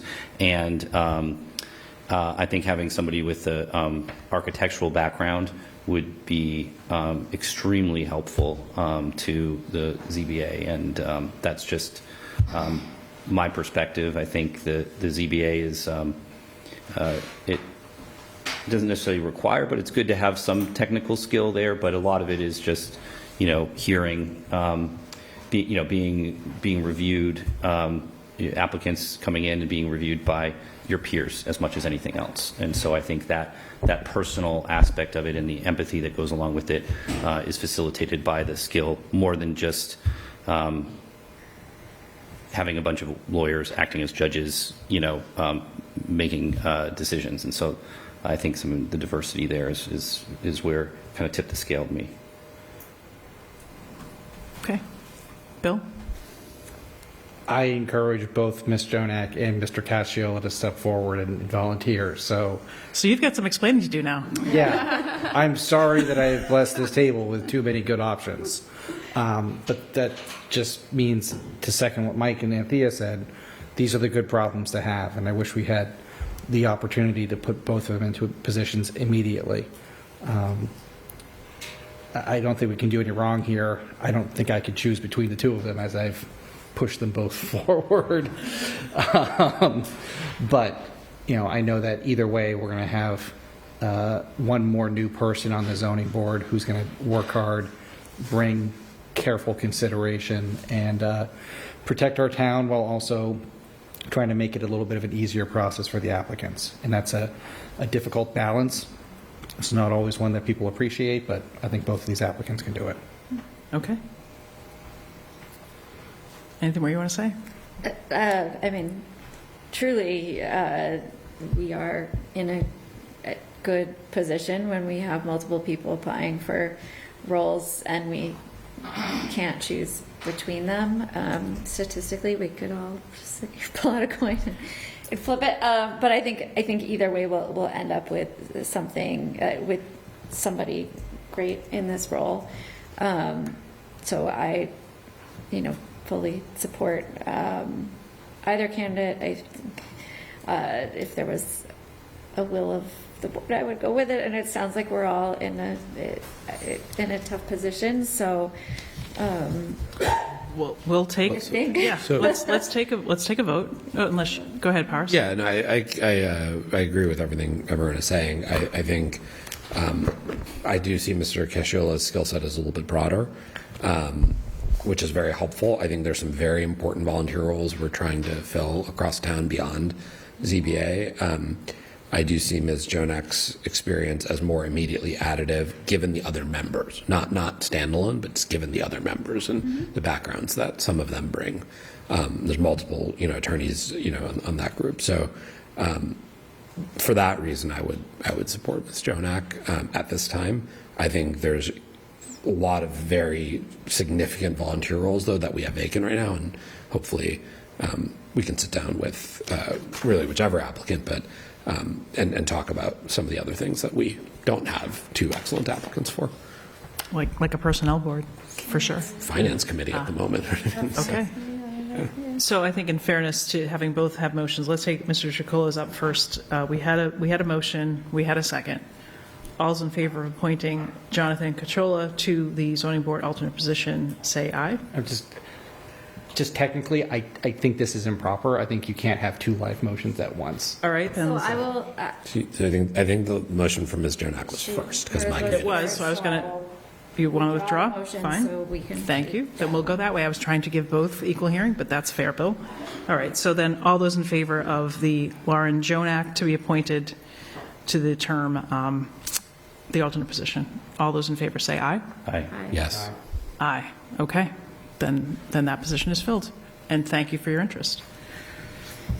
Okay, and we will communicate that to Lauren? Yes. Thank you. Thanks, Bill, for keeping us from having conflicting votes. Appreciate that. All right. The next up, we'll take up municipal decarbonization. Then we'll skip, I think, National Grid. We'll punt that just to right after we take the transcribing. But, because I know I see Craig somewhere. There you are. Yes, okay. So 6 then to 8. Okay. Yeah, we'll go from 6 to 8, then we'll come back to some other internal business. I know your presentation is up there. Right? I believe it is. Yeah, If we I'll just find hit the it. mouse, it was open. The password, there you go. Sorry. I was already Control L. I know. Control. All right.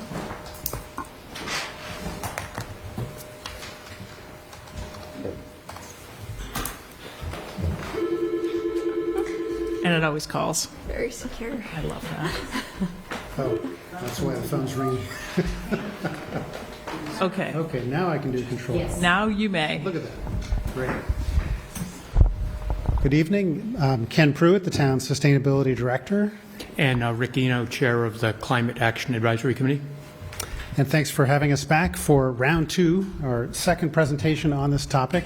Winchester can become a climate leader, not just figuratively, but literally, with a new grant program. And we appreciate the opportunity to be back. So, just a quick recap. We are close to being able to be designated a climate leader by the State Department of Energy Resources. There are 6 requirements. 4 we've already accomplished, 2 remaining, and the 2 are adoption of a zero-emission vehicle first policy, and the second is a municipal adoption of a municipal decarbonization roadmap. The vehicle policy essentially prioritizes electric vehicle acquisition for the town fleet where possible, and the decarbonization roadmap is essentially a plan to phase out the burning of fossil fuels in town buildings or vehicles by 2050. And you have both of these documents, I believe, in your Yes, we do. Your packets. So, and why, for those who were not watching the first presentation, just briefly, why do we care other than the kudos of being able to call ourselves a climate leader? If we are accepted to this program, we are then eligible for substantial funding, more than $1 million every 3 years to assist the town with its decarbonization efforts. And one thing, Ken, the Select Board may be aware, but things moved quickly, and last Thursday, the school committee unanimously approved this, both the zero-emission vehicle first policy and the municipal decarbonization roadmap. Yeah, I'm sorry to jump in, but with that, the funding, is this like the CPA in a sense where the more communities who get involved, the less of the pie that we have available? I don't know for sure. I don't think anyone does, but in the existing Green Community Program that we've been a member of since 2010, that is exactly what happened. We were initially able to receive grants of up to $250,000 a year, and then eventually there were so many communities in the program, they cut us back to $125,000. So, yep. So, We're not going to go through the same presentation we did on April 14th with you, but you did ask some good questions that we wanted to address. Essentially, if we adopt the zero-emission vehicle first policy for vehicles, what kind of impact will that have on cost? And we wanted to point out that this vehicle only applies to light-duty vehicles, so no vehicles over 8,500 pounds, which is quite a few in our fleet, and no emergency vehicles. We estimate that that leaves around 2 vehicles per year that this policy would apply to for the foreseeable future. Police cruisers are light-duty vehicles, but they're exempt because they're emergency vehicles and there aren't sufficient choices in the market for all-electric police cruisers. The estimate is we're 5 to 10 years away before that being truly viable. And then maybe 10 to 15 years for heavy-duty vehicles. We'd have to see breakthroughs in battery technologies and cost for that to be feasible. In addition, this policy and being a climate leader does not require us to purchase EVs when we don't yet have charging infrastructure available for those purchases. So that's another thing that allows us to sequence these purchases in a way that they don't pile up all at once. Is there another question was whether there'd be a premium above which we would choose not to purchase an EV. And in most cases, this would not be the case because there are the vehicles, again, we're only looking at maybe a couple of vehicles per year, only light duty. There are quite a few options out there. Grant funding available, including through the Green Community Program, makes those purchases in most cases the same or even less upfront, and then you have a lower operating cost. So we don't see this being relevant very often. It might be in certain cases, and in those cases we'll debate it and decide what to do. And then the final question that was asked at the April 14th meeting was, is there a risk to state funding to the Climate Leader Program given changes at the federal level in climate funding? And the answer is we don't think so. These funds for the Climate Leader Program are budgeted at the state level, not dependent on federal funding. So before you move off that, the second question, if the premium or the break-even pros and cons, who would make that determination at the end of the day? Would it be the town manager? Would it be finance committee in terms of equipment purchases? It's not the climate action committee, right? So who's the we that would decide? In this case, yes. In this case, no. Well, so it would start with the department head who manages that particular fleet vehicle, and they would identify a need for a replacement of a particular function vehicle. If, most of the time what's happening now is department heads are coming to me if they see an opportunity, a potential opportunity to purchase an EV, and then I help them identify the most fuel efficient or battery-powered vehicle available grant funding, so on and so forth. And then thus far, it's been a yes or no proposition. It's either been this is obviously doable or this is obviously not doable. I think it would be the edge cases that you're talking about. And ultimately, this adoption of this policy, along with same thing with the decarb roadmap, doesn't legally bind us to doing anything. I can recommend all I want that a vehicle be electric, but if the decision is ultimately the same decision makers right now who are deciding whether to purchase vehicles. My role and the role of climate action would be strictly advisory. So it sounds like it goes with the usual budget process? Yes. Okay. Yeah, it wouldn't be capital. It would likely, well, it could, I suppose, but it would more likely be budget. For the buildings, it could be. Not, this is fleet. Fleet. Yeah. Right. But I mean, all of our vehicles go through the capital process, so except for the police cruisers, Roger which are presented operating. that Ford Mach-E, remember the $45,000? And then, as I think we mentioned at the last presentation, ultimately the risk if we don't do the right thing over and over again with vehicles or building work is that we get kicked out of the grant program. That's nobody gets taken to court or goes to jail or so on and so forth. And then final slide we prepared for today. I prepared this last week in terms of next steps. And these are the same next steps that I presented to the school committee with Rick last Thursday. So things were a little there's new context at this point. I'll say that during the input, stakeholder input that I sought for this plan for both the decarbonization roadmap and the vehicle policy, some of the input I received was pretty persuasive argument that, listen, we have both a 5-year capital plan coming up, and we also have the state of the town deliberations ongoing, which has capital project implications. Wouldn't it be better to take a little more time on this, especially the decarbonization roadmap, and make sure that the projects that are called for in that plan are harmonized with those 2 other capital plans? And so based on that, I thought pretty persuasive input. I had made that, I'd gone into the school committee meeting essentially with that as the recommendation. You received more or less the same, this is more or less the same slide that went to the school committee. The school committee, and Rick can talk more about this in a moment, essentially said, okay, we hear you, but we're voting to adopt these policies, or the policy and this roadmap tonight. And so that is a change in terms of the steps you see lined up here, in that the school committee already acted.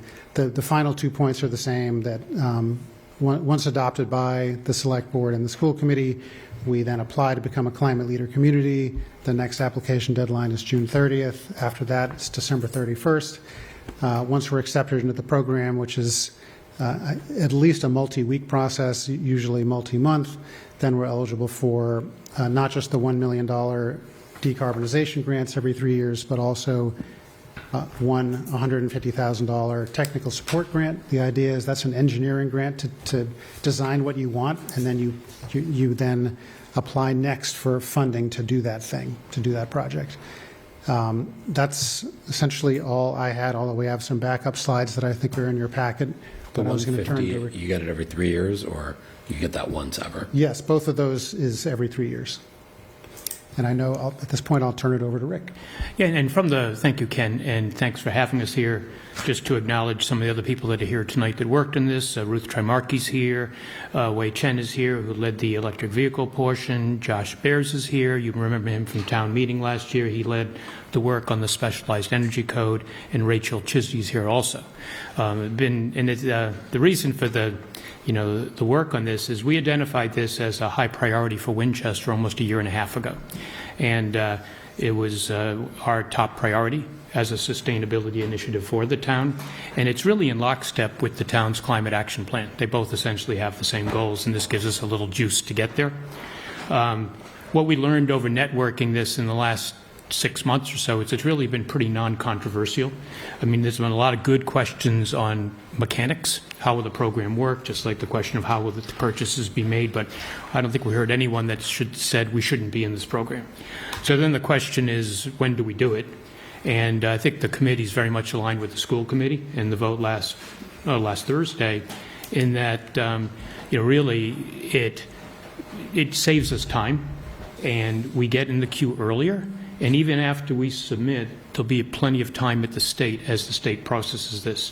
And we think a very valid approach is to proceed with the selection of a short list of decarbonization projects while the state is going through the process of getting us, formally approved.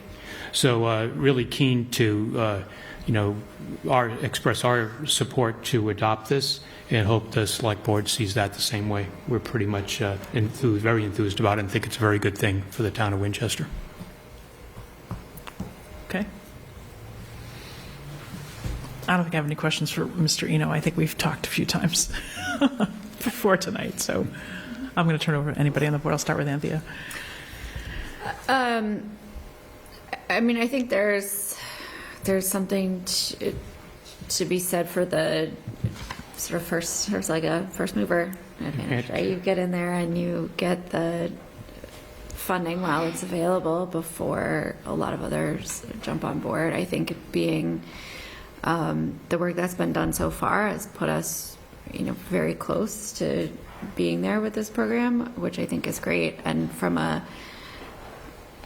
state of the town perspective, it seems sort of prudent to be ready and eligible for those grants as we look towards sources of funding or, resources for projects that, are, say like they're different in the sense that they're intentionally decarbonization projects versus like if something fails, we replace it. Here's our, intentionality around if it fails, we're going to replace it this way, or here's where we can get ahead of something. So I appreciate that this, from a climate perspective, is valuable to bringing us towards those goals, but also kind of from a grant availability perspective also sort of gets us in a different direction. With that, if we're going to the voters next spring looking for an override, we have to prove to them that we're exhausting every other opportunity and being creative. If you guys are helping us to unlock, $150,000 in technical support grants and $1 million in accelerator grants, that's the sort of demonstration we need to be doing. So with that, what are some of the projects that you've already kind of thought about that might fall into this potential grant opportunity? And pointedly, would our town hall AC problems be one of them? Since that is a very large project that is of a number that we keep sadly having to push it off. The last page, right? One more thing. Note on page 9. Good. Yeah. So that is, that certainly there's been, we have to work this through, more than just climate action in my office. Sure. But I would say certainly we got all the way through actually engineering the town hall HVAC project. So that would seem one where we likely wouldn't even need the decarbonization technical support grant to engineer it. It's already engineered. Mm-hmm. It's an expensive project, but what we could do with this funding is apply for the full $1 million to eliminate the cost of the project associated with electrification of the building. And, of course, that leaves millions of dollars of other funding that would have to be raised in other ways, but at least it allows us to do what what actually this board at the time voted to do, but for, $1 million less on the taxpayers. So that's one. There's a number of buildings, I think, that have the potential for rooftop solar, and rooftop solar is one of the uses for this fund. For this fund. So, I know that the high school gymnasium roof has been looked at a number of times. There's some question about the structural integrity of the roof, but it's something we could certainly look at, and should we be able to do it, that could be a pretty lucrative source of income for the town going forward if you covered that, significant surface with solar panels. I haven't thought really far beyond those two examples, but there are certainly all the projects you see.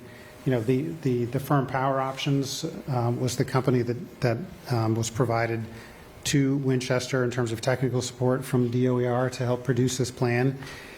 And they sort of highlighted 8 buildings where we could do projects. And you see some of this. You see some of this here. I mean, they call out Morocco. If we're going to replace Morocco, I think in the relatively near term, it would make sense to put money into a decarb project there. Just replace the whole building, rinse and repeat, Lynch, make it all electric and net zero, with incentives for actually less upfront cost, and then save your $1 million decarbonization grants for other. Other projects. But I think any of the projects listed in this plan are potentially viable. So it would be, a process of discussing what to do first, second, third. And that's one thing that Rick and I discussed last week is if we take the vote tonight to approve both zero emission and roadmap, is that potentially working over the summer, sort of not necessarily in line with capital cycle for this summer, but come back to the select board September, October with what might be, Ken's given the short list, what kind of like we just did with the WCCP. What are their priorities? What might be our priorities? Climate Action's advisory to us. So what might we say, hey, if we were able to get this, what would we do first? What would we do second? So that's something I think we can work toward, but that was a great preview, I think, for all of us to hear. Yeah, thank you. Yeah. Paris, Mike. If you want to go first, Mike, go ahead. Otherwise, I can. Thanks, Paris. I'll be brief. First of all, thank you, and thank you to Climate Action Group and Ken. I think you've continued the leadership that the town has really been focused on for the past 15 years, and it's not a small amount of work, and I know that accelerating the process sometimes can feel uncomfortable, and I know with the specialized energy code that was one of the bigger pieces of the puzzle here, but I think it shows that town meeting and residents validate what you're doing, and so I'm supportive of I know, Ken, you're probably not surprised of moving faster, and applying if we can hit that June 30th deadline as well. I know it's difficult, but I think the faster we move on this and the more we really just focus on our commitment to being that climate leader, I think the money will support. I'm sure there's an endless amount of projects that we could put the money towards, and that's kind of secondary. But I do think that our goal is right. Certainly, it's following along the climate action plan, and so thank you. And just wanted to encourage you, if possible, to move forward as fast as you can. And if you need any support from us or management or anyone, just please just give us a holler. So thank you.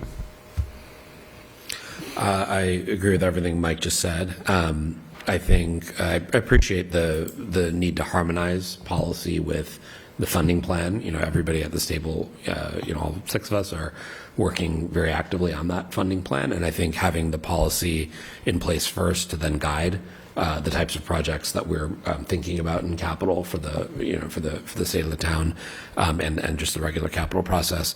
That approach I think makes sense too. To say let's make the commitment, let's unlock the state funding, and then we've the commitment is a soft commitment. It's not like, as you said, Ken, anyone's getting sent to jail for not meeting it, but we can do it in that order, and I think that makes a lot of sense. I think, as Mike alluded to, being at the forefront of communities, I would anticipate in terms of our neighbors, Lexington and Arlington are going to be submitting this cycle. Is that right? If they haven't already, and so I think continuing to show our leadership is important. We come back to this question of premiums. I think that's something we're going to have to address over time, right? Which is that we have a project. Net of the life cycle cost, there's still a premium. Then we apply some of this funding, there's still a premium. And then after that, we have to decide how much premium are we willing to invest for a certain level of greenhouse gas abatement, right? And I think that's actually something we should consider doing in a disciplined, strategic way. I actually think we're far from that, though, because I think the first chunk of projects we're going to pick are going to have a positive sign associated with them, because I think we have enough to do, like the solar project or like some of the baseline electrification work. So I think we'll cross that bridge when we get there, but I actually think we probably have enough projects for now where unlocking the green benefit is actually going to pay for itself, given that we're going to have $1.1 million to use. So I think that sort of the financial case is very sound. And the approach we're taking makes sense of let's make the policy, and then we'll use that to guide us as we go forward. Okay. No other questions? If someone wants to make a motion. I just wanted to add a couple comments. So I know Ken and the assistant town manager and I had met last week to go through this, and there were a few things to Ken's point that in this plan that don't kind of reconcile with where we are on the capital side. So I just want to make sure the board's aware that the projects that are all listed in here are not projects that have been incorporated into our capital plan, are not projects that in the spreadsheet that we're putting together as part of the state of the town, these are, for example, the VO solar, I think, is proposed for 2030, right? That's not in our 5-year capital plan. The McCall School heat system in this report says it's at the end of its useful life. That's not what our kind of VFA database is suggesting at this point. We only have one small piece of the McCall HVAC system currently in our 5-year plan. So that was some of the concerns that I had raised, just to make sure that people don't think that what is in this report has been fully integrated into our capital plan, or in some cases is reflective completely of the VFA data that we have available. So the Power Options report is a set of projects that back up, from an analytical perspective, the roadmap. Does this report actually go to DEP? Is this DEP? Who does this go to? DOER? DOER. Does this report go to DOER, and we're sort of pinning ourselves to these projects? Well, yes and no. So yes, it does go to DOER, okay. But DOER understands that they essentially have hired a firm to produce a set of recommendations. So yes, it's our plan, but the recommendations were produced by Power Options, and it's understood that it's almost a set of scenarios, and we can, what the state cares about is that we have we're going to get to net zero by 2050. They're not going to hold us to, well, you said you were going to go with McCall first, and you went with the high school first. Okay. That type of thing. That's what I was asking. But I just want to underscore what Beth is saying. What I don't want is to adopt a plan that just goes on a shelf and it's sort of divorced from the rest of what we're doing. So as we do move forward, I intend to work with the town manager and with others, and hope for your support and obviously climate action, to make sure that we do have a real climate lens on our capital planning going forward, and that at some point either our other capital plans start to bend towards some of these projects, or I think it may be even more likely the projects in here end up in a revised version of this that comes out at some point, so that we do have a set of unified plans and that all agree with each other. Yeah, I mean, I think that's critical. And I think to the extent that, I'm not saying we need to have if we file this and it has some misstatements or potentially just the timelines are slightly off, I'm not saying we necessarily need to amend it by September, but we should be, if climate action is advisory select board and town manager's plan is, the capital plan is town manager's plan, we really ought not to have a disconnect between, Ken and the town manager and the select board and capital planning, right? We should all understand what we're trying to get toward in terms of buildings and vehicles. So I agree with that. I think we can probably rectify and spend the summer maybe aligning these things, but we shouldn't find ourselves, not that there's wild misstatements, I get that, but we just did an HVAC controls at McCall, right, with some energy and building rental funds, and we're investing in, controls and things. Let's make sure that we don't think that that's project number 2. It might be project number 12. So let's work toward getting more closely in line, understanding the climate lens, the decisions that we make, but even just understanding what's where in its useful life relative to VFA. We have the software.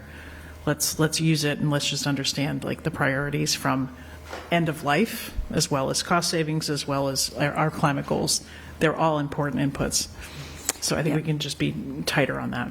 I just don't want somebody to pick up this report and think that this is the 10-year plan to do all these projects, right. And then alternately for somebody to pick up our capital report and think that all of these projects have been integrated, because at this point they do not overlap. I mean, there might be some overlap, but they have not been integrated in any way. And so as we go through the state of the town process and we look at, kind of where we want to be for, a capital request, we have to find a way over the next few months to integrate these two documents. Go ahead, Anthea, sorry. I just a clarifying question. This report was written by a consultant. Who was hired through DOER or processed through DOER to work with the town to write the report? Yes. So their kind of approach in looking at this is looking at facilities and systems and saying, here's where they are and here's where they could be or when they could be replaced, right? It's not that they're just the sort of clarification is their analysis was not a necessarily, I don't want to say this is a roadmap, but like a strategic, here's where you're going versus here's the directions you could go? Is that possibilities versus nice commitments? Clarifying question. No, but it's like an academic it's engineering aspirational. It's not a study. mandated work Right. plan. It's not binding in any way. Possibilities, yeah. Yeah, Okay. exactly. And not commitments. Yeah, That's we correct. essentially, Did you we hear a gave them question? a bunch of data. They gave us, a huge data request, which I worked primarily through the DPW to acquire and provide to them. And then they said, well, given all this and what our models say about, average lifetime for different types of HVAC systems, average, miles for vehicles before they have to be replaced, so on and so forth. Here's what you could do, and, running our models, this gets you to net zero by 2050. That's essentially. Yeah, I mean, I read this with kind of a lens to it in that way, and also like I read this and I reframe it for myself as I have an old house, I have a very old furnace. It is 100% at the end of its useful life, but it's like, That wouldn't be eligible for this. no, I By the way. love But every day it but works. I think what you you're know? saying is it's not going fully anywhere. I think that's where she's functional. going. I have a really good like furnace guy who Yes. comes and checks it out every year and tells me it's working, gives me good advice. I put in a Nest thermostat, but I in no means do I think that my Nest thermostat is getting me to decarbonization, minus maybe it's getting some patterns that use a little bit. But so I kind of, as I read this as like a consumer of this report, I see it kind of in that way of like, well, I understand what end of its useful life means, and that it doesn't necessarily mean that's failing tomorrow. Like the Brady furnace syndrome, we'll just call it that. The report gives us confidence we can get there, which is great. But I can be sure that this will be amended numerous times over the next few decades based on triggers. They highlight triggers, the things that happen that form great opportunities to decarbonize, but also technology still continues to change very quickly in our favor. So that will probably alter things in the back end of this schedule anyway. But the point, I think that's right. This document will certainly change. I think Andy's comment of where it is right. I would also just point out our capital plan will also change, right? And so you mentioned, Ken, there's 8 building projects. If I'm not mistaken, they're literally all schools, like every one of them. There's 7 in here, actually. But so school committee just voted for this 5-0, you said Thursday? Yeah. And so they're also going to be thinking about their capital planning priorities as well, right, and all that. So I think the key is harmonization, right? This document will need to change. Our CIP will need to be evolved over time too, and we'll bring them together. So I think that's just work we have to do. Okay. Yeah, and I'll just say, I think in the past when we've dealt with these state grants, I think we do what we say we're going to do, and the state is usually pretty pleased with the outcome. And so I don't think the state thinks that any time there's a capital plan or decarbonization plan or climate plan, that all of that stuff is more than recommendations, right? Because everybody realizes it's got to go to town meeting, it's got to be approved that way, right? So I just want to say, you guys are our lens to this. So when we do climate work in any way, it comes from you to us, and it very rarely starts here. If it does, it immediately goes back to you. And so, we need your leadership, and we need to make sure we're supporting you as well as in these efforts. So, again, I appreciate you coming forward with this, and I think we continue moving at the brisk pace that we've been moving with our climate efforts, and I think we can figure out how to spend the money when we get it, right? And not let that get in the way of good policy, which I think this is. So thank you. Okay. So we wanted to go ahead, Andy. I was going to make a motion. Yeah, okay. I was just getting the proper wording. So move that the select board approve the zero emission vehicle first policy, and move that the select board approve the municipal decarbonization roadmap. Second. Any additional discussion? Okay, all those in favor? Aye. Aye. Great. Thank you. Good. Thank you very much. Appreciate it. So we will quickly pivot to transcribing meetings and minutes, but just a heads up for the select board, we will come back to the EFPBC appointment because the school committee also made that appointment last Thursday as well. So we have one action to take.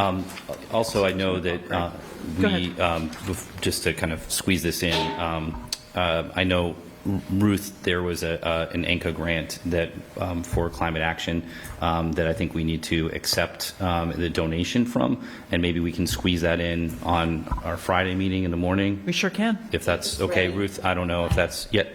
It's not ready per se. Once Stacy's ready, then we'll be able to do it. So our next, Could we put it on anyway? Yeah. our next Friday meeting is June 27th.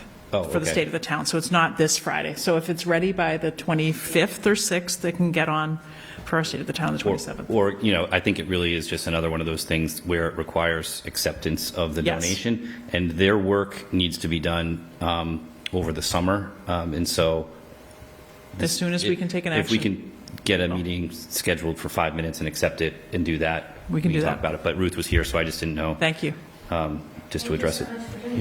Okay. So Stacy's already got it, so.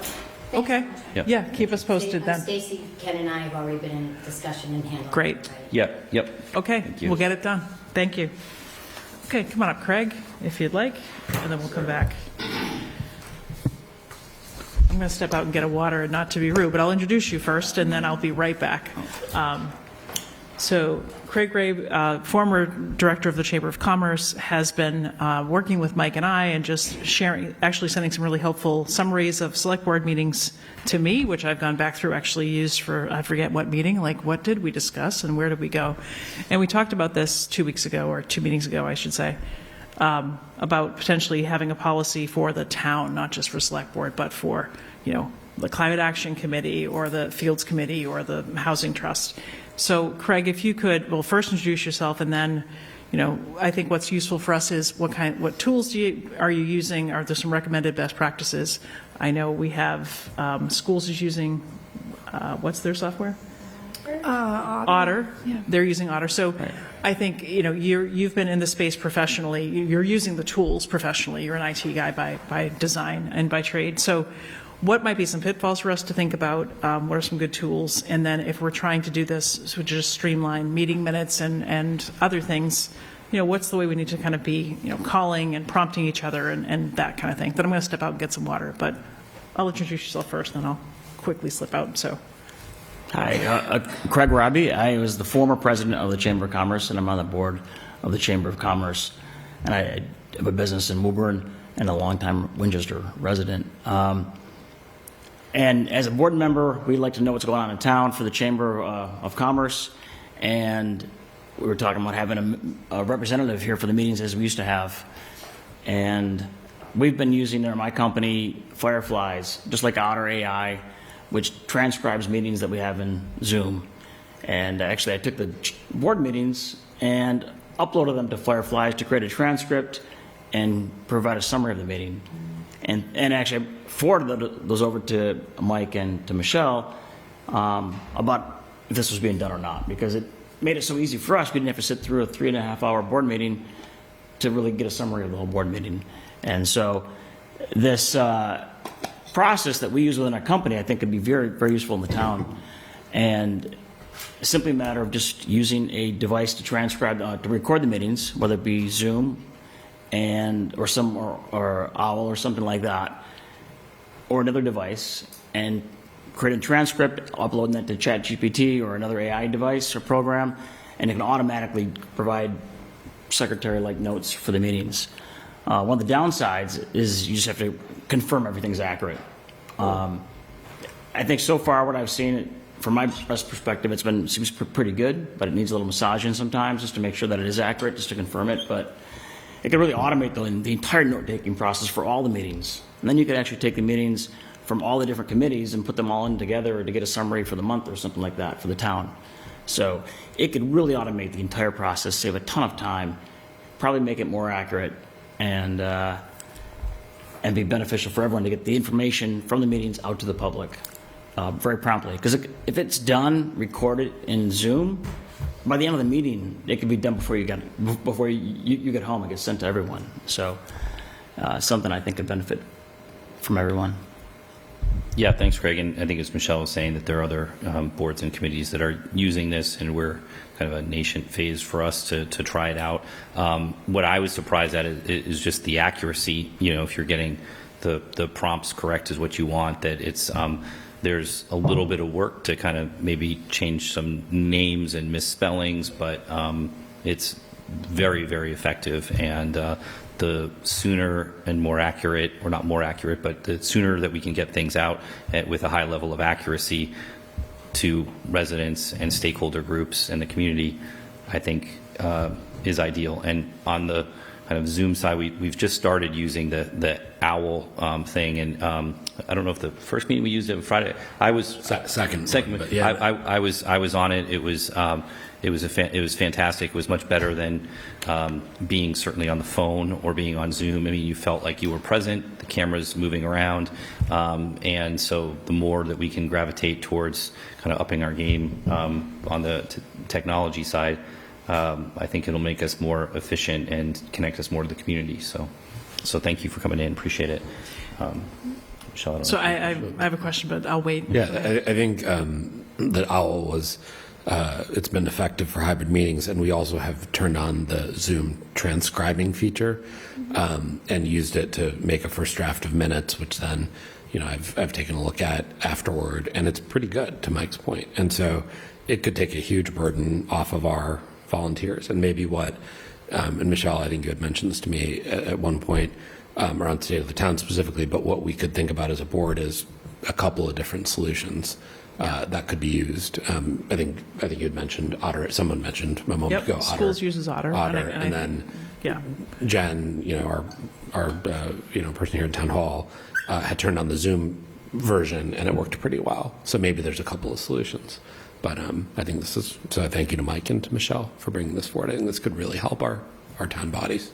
And it does allow us to, for State of the Town, just, the first meeting, it was like, who wants to take minutes? So it allows you to kind of spin up a group in a conversation, even if you're not required to do meeting minutes, you're just having a conversation. It allows you to actually participate in the debate without having to be like, oh, and what was the vote, and who said what? And it's a nice way to just have have it doing it for you, and then you have a recording, or you at least remember in the moment, yep, that rate makes sense. That's exactly what we said. So one question I would have around, I also did a little OML training through MMA around AI in meetings. So the transcript, Craig has produced for Mike and I a summary of our meetings, transcript of our meetings, just like, hey, chamber, I sent this out to the chamber, here you go. And it's remarkably accurate of what it was. To Mike's point, a misspelling here, a word that, how would, AI know what we talk about in terms of select board code?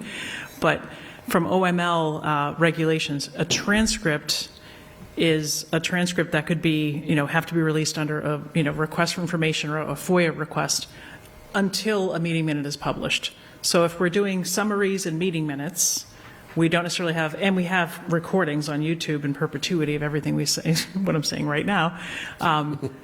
We may not make a policy that says you have to transcribe every meeting, but you can use it to generate the creation of minutes. The minutes become the official record. So there's already been some discussion on that at the state level, and what does that mean from OML? And once you publish the minute, you can, if there exists a AI generated transcript, it can be archived, but it can certainly persist until you get around to the minutes. So it's neither thing is in violation. It's just the meeting minutes become the official record of the meeting. And this could help us get there perhaps quicker, or at least turn those around in a matter of, days and not weeks. So we should think about that. And just, I think as a select board, there's, whether it's policy we get to eventually, but even just like guidance and some best practices, I think would be really useful for all of ours. Go ahead.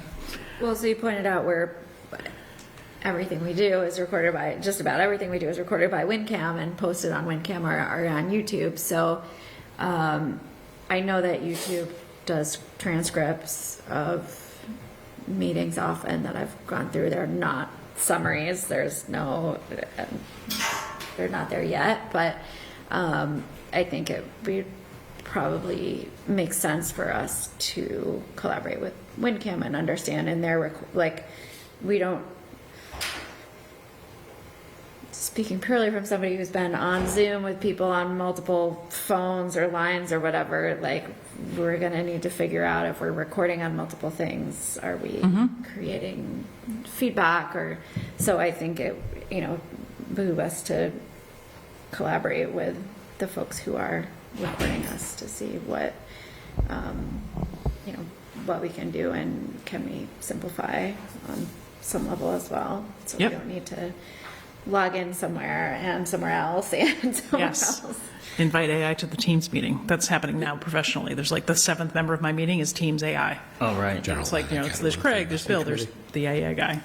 The only thing I'd say to what Andy said is I think, though, there are a lot of groups that are not always recorded. Like we are, planning board is, school committee is, but then there's other groups that, just meet. Right. So if you could do it in real time, like you said with Zoom, it could generate something. So, Craig, anything we should be kind of from your, professionally, like learning curves, concerns, things just heads up for us? The biggest concern is just to confirm the data that's provided through AI. Yep. That's the biggest thing.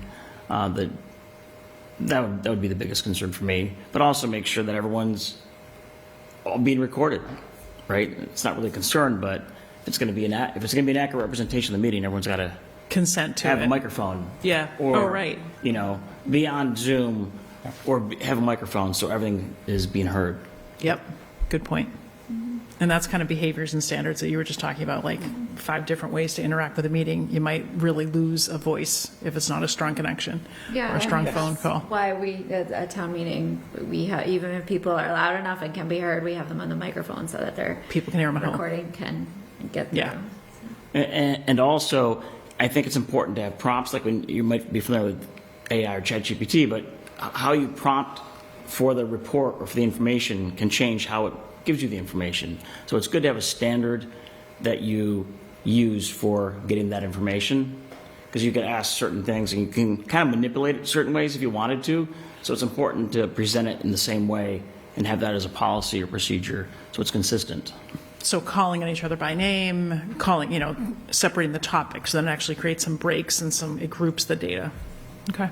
But also, as you generate that summary from the transcript, the prompt that you write to generate that summary should be standardized. Okay. Because it can, like, I did one for meeting from the last board meeting, actually just before I came here, I was doing it, and it didn't provide the names of the people in attendance. So therefore I had to ask, okay, please provide the names of people who attended the meeting and put that at the beginning of the summary. Mm-hmm. And so things like that. And some things I think you'll have to learn over time, and then you generate that prompt and you can save that and use that as a standard. Yeah, that's like way more advanced than me right now, saving prompts, but I can get there, maybe. Yeah, just like saving the question. The prompt is just a question or a statement that you ask it. Okay. And I think for our process too, we have the benefit of, and all the other stakeholder groups do as well, is we circulate our minutes in advance and then we vote them. People have the ability to make changes and make corrections or add things in that were off, or we could just hold off, and then if it's wildly inaccurate, and they just kind of go back to the drawing board for a certain meeting. But we have a little bit of that protection built in, so it's not like it's immediately official when it comes out of AI or Right. Right. It have to be approved. Right. There's always a human. Yep. Yeah. I think we've got, obviously, state of the town is going to take up a lot of our summer, but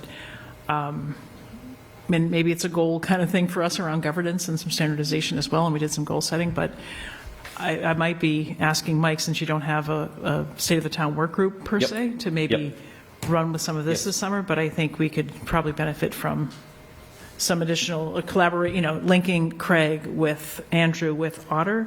Yep. And understanding what prompts do they have, schools can operate their own business rules, but are there just some standards that they've settled on that schools people are used to in terms of prompts and the way they participate in meetings? Because we do have plenty of committees that have cross membership. So maybe Mike, you and Beth and Craig could just, what are we doing? What are we going to build off of?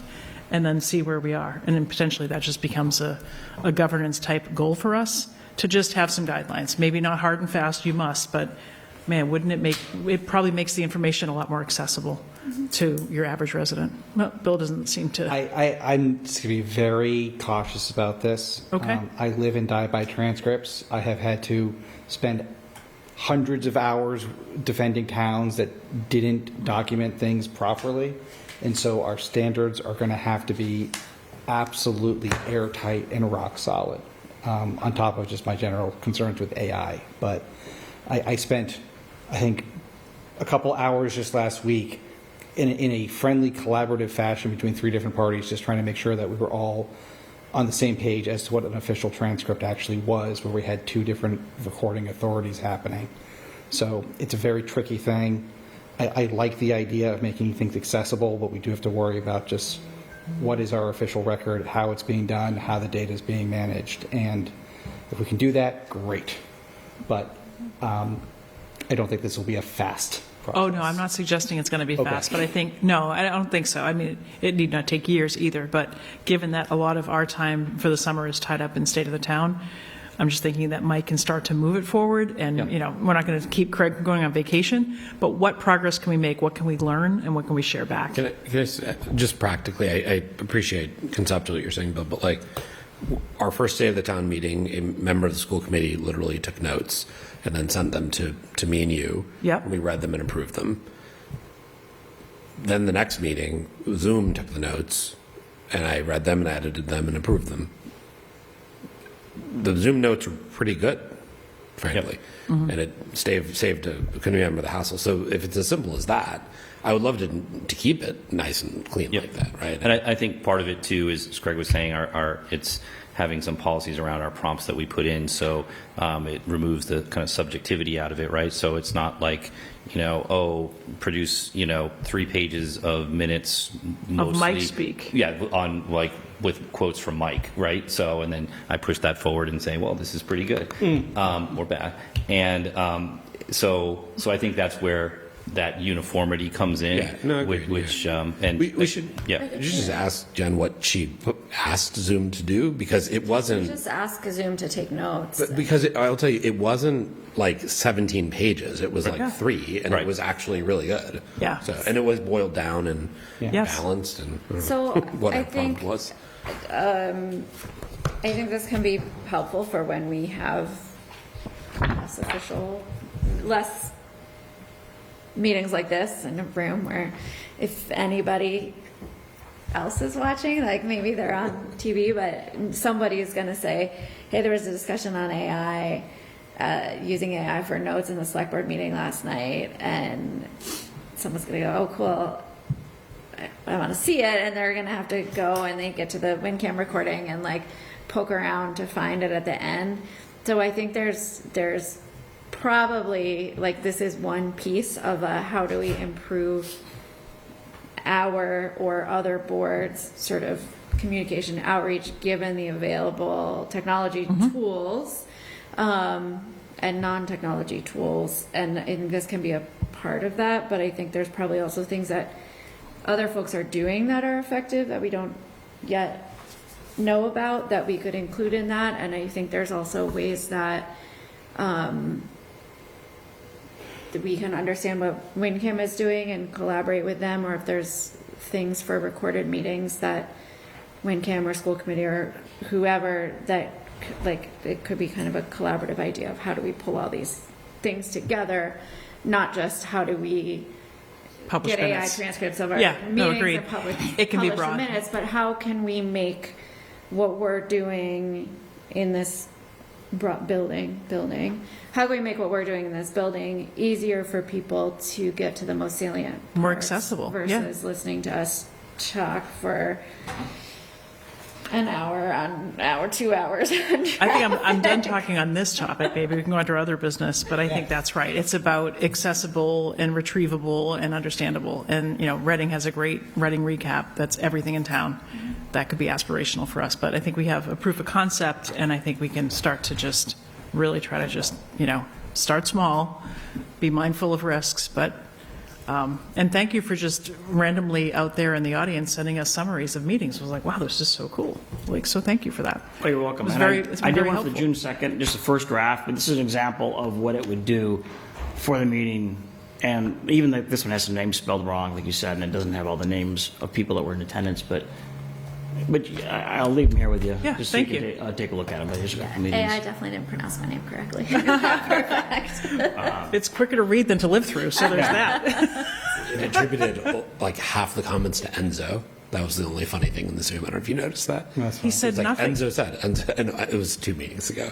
I was just like, no, that was me. That wasn't was him. Michelle. That was, but it was 95% right. Anyhow, That's great. I know it's late. I knew when I got on with your meeting. Thank so- you. Thanks for your patience. The fact of where You're the sitting. being recorded Yes. and how it's being taken. Thank you.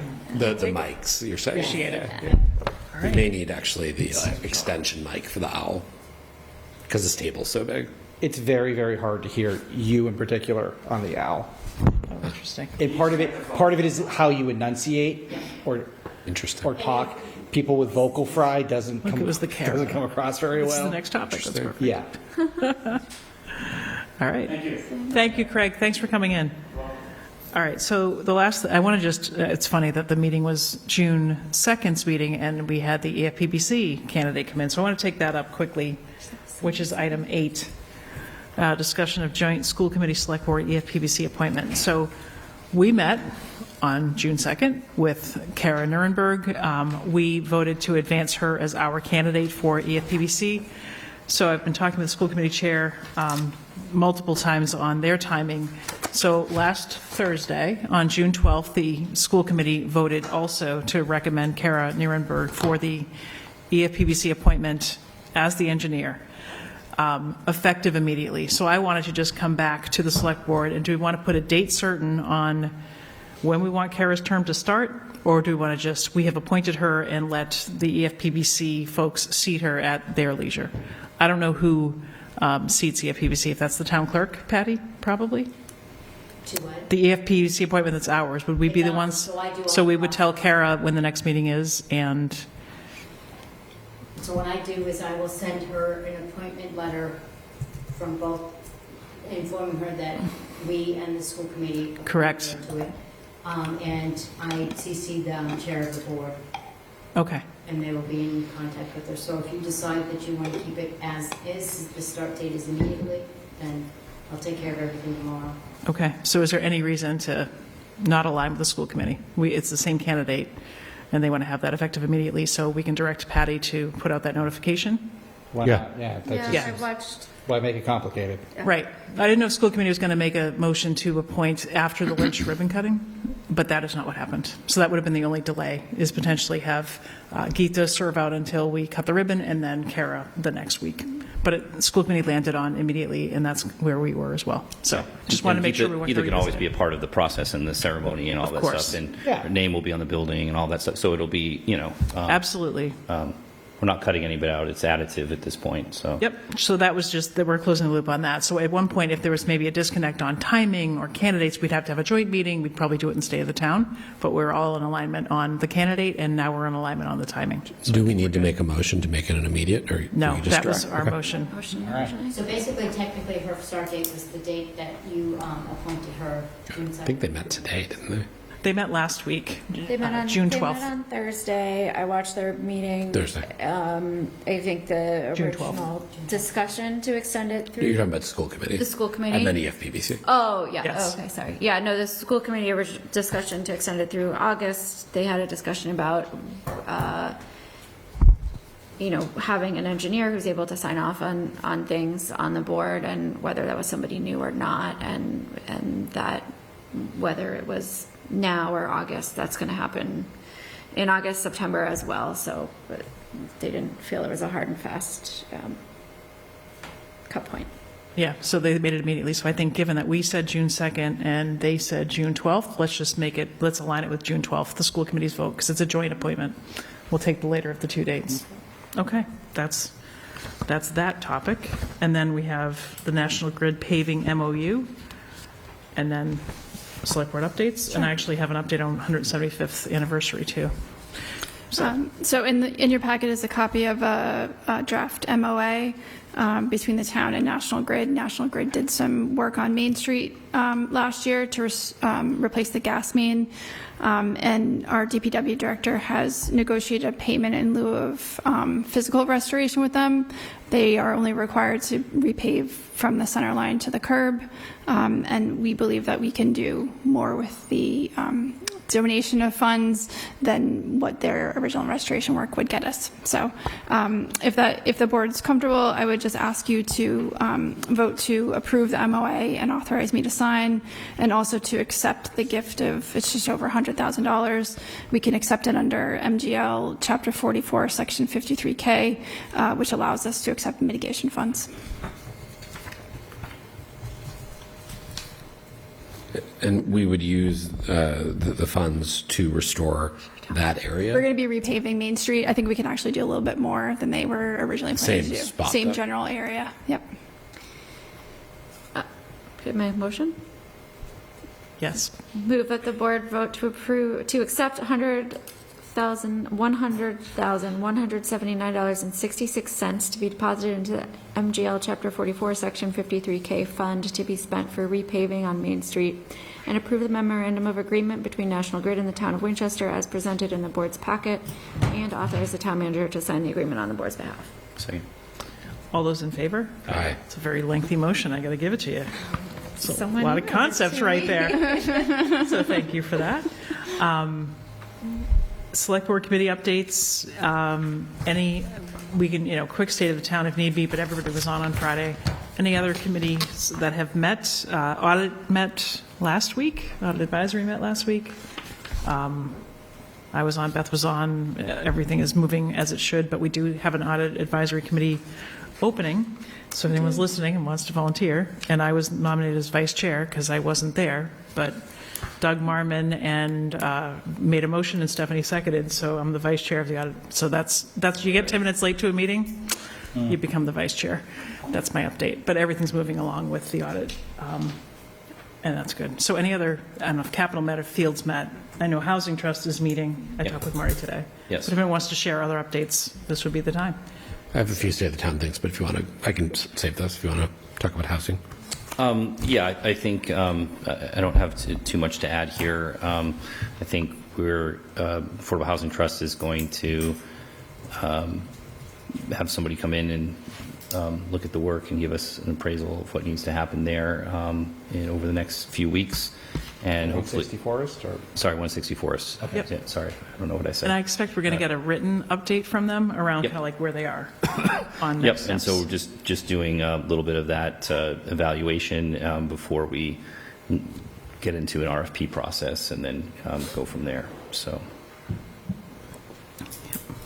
and I don't have any other particular specific housing updates. Okay. Bill, want to share anything, Anthea? I've been totally out of touch for the last 3 weeks. That's true. So. That's fine. That's understandable as well. So that's fine. No? No updates. Okay. We have 4 people for the committee on names. So that's the update. We're from like 1 to 2 to 4. Just I'm amazed how quickly she's rebuilt that committee. I right? have to say. It's impressive. Personnel board. Position. Personnel board. When board. when the committee meets, once every 3 years, it's probably easier to get commitments. State of the town. So as Michelle said, everybody's sort of tracking the substance of the work. We have a meeting not this Friday, but the next Friday. So this time people actually have 8 days to get some work done and hopefully submit some real updates.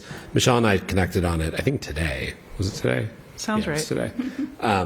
And one thing that became clear to us is we'll have, these deep dives into various areas. We've done on reserve policy, we did one on residential exemption, and we'll have more and more of these as we go forward. What we'll have to figure out is where we've reached the level where state of the town's analysis and discussion is good, and then we're just going to move it onto the relevant body's agenda, most of which frankly come to this table, some of which may go to school committee and others too. So that's just something to keep track of, which is as we start to get through things, we can actually just put a pin in them in state of the town and then move them off to the relevant board. So hopefully we have more of that as we go into the next couple of weeks. The other point I'll make is around communications. So I know, Bill, you had mentioned that that was an area you were potentially interested in working on. I don't know if Mike, maybe at one point you did as well. I think we need to start articulating not for any near-term thing, but just medium-term, what is our plan? We've gotten that question from a bunch of the State of the Town members, and so I think we're focused on saying, we'll do some briefing around fall town meeting. A lot of it will start in 2026 in January, but showing people a bit of a plan for that is probably helpful.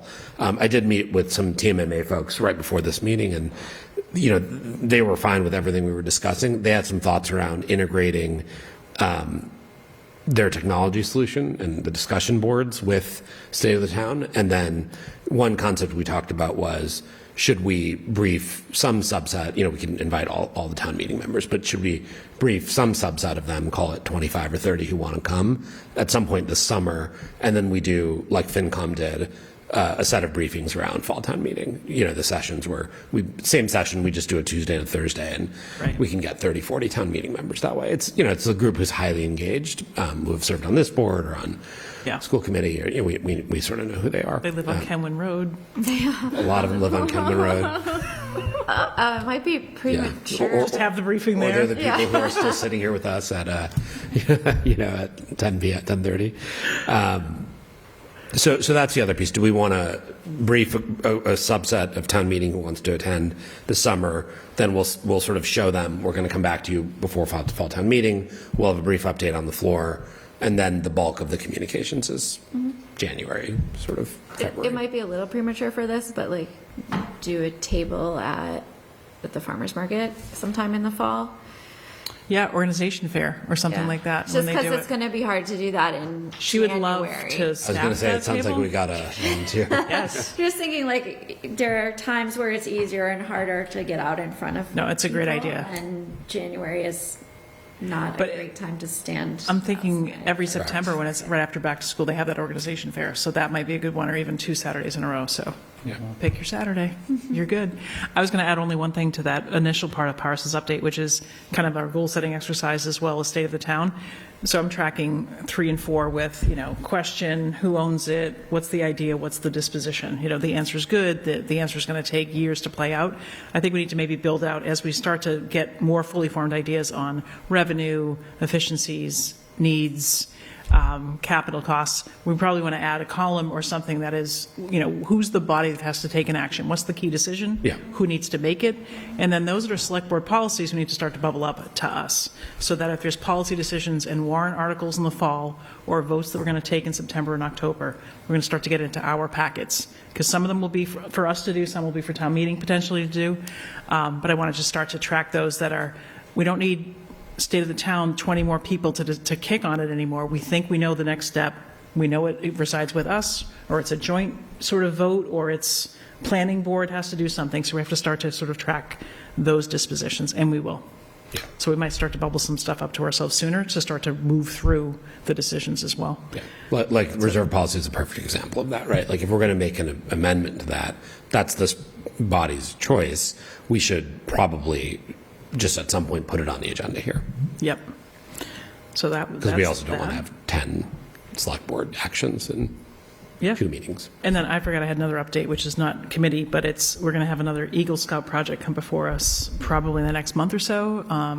Elliott Park, doing some improvements there. So I spoke with the Scoutmaster last week, and we'll get some paperwork submitted and a full proposal done. So that's another thing for us. And that's it. And then the last item then is the 175th anniversary. So Sorry, Michelle. Go ahead. So the only other thing I would just raise is I'm gonna raise it, but then we can put a pin in it for a future conversation. And I'll say this at this table because it's the 5 of us here plus Beth. I think there's going to be a lot of tax on staff, and so whether that's you and people who report to you, or Stacy and other folks in town hall, school committee will have their own issue as well with Dr. Hackett and Mr. Marin. So I think we will need to address that issue at some point, which is how do we want, and the good thing is the work stream leads are all here, but how do we want to funnel work to town staff so they're not getting overwhelmed, but then also, Beth, what role, whether it's you or Stacy, you want to play in sort of just driving some of the needs. So Yeah. with probably not a conversation in 1 hour with 25 people we're going to have at that table, so we probably have to have it at in the smaller setting. Yes. Or come to a Wednesday meeting, or let's just have a different conversation. But we do probably want to gatekeep resources, not just Beth's, but Ann's and Stacy's. And as we're talking to other towns, we don't want to overwhelm them. So Yeah, other towns too. That's a good point. yeah, we'll figure that out. Anything you want to say, Beth, on State of the Town? No, nothing. Okay. Thank you. Then the last thing, I think, is 175th. So I was wandering around town and noticed this picture, which is outside Town Hall, of the very faded historic Winchester map. It's right on over there outside, yeah. on the river. And at the very bottom, it says, presented to the town on its 150th anniversary by the Winchester Historical Society. And I thought, oh, well, there's something we could do. So I asked Patty to reach out to Hilda at the Historical Society, and they have secured funding to replace the sign, and they're going to redesign it. There's a graphic designer, so I thought, could the town help with installation? Probably DPW could, but I asked Hilda to go back and say if the select board wanted to give, I think I said $5,000 or $10,000 toward whether it's lighting of that sign or sort of replacing the footing of the sign. Maybe not landscaping, if flower dies, it looks bad, but what might we want to do to sort of like work with them on that sign as something tangible versus a plaque? And since it was tied into 150th, I thought that might not be a bad thing. So that's just an idea for us. Yeah. And Hilda said, let me think on it. So, hey, we do the pillars, they do the picture, we do the light, they do the map, who knows? But Hilda is going to talk to some folks and get back to me with potentially ideas, and then we'll talk about budget. So, something.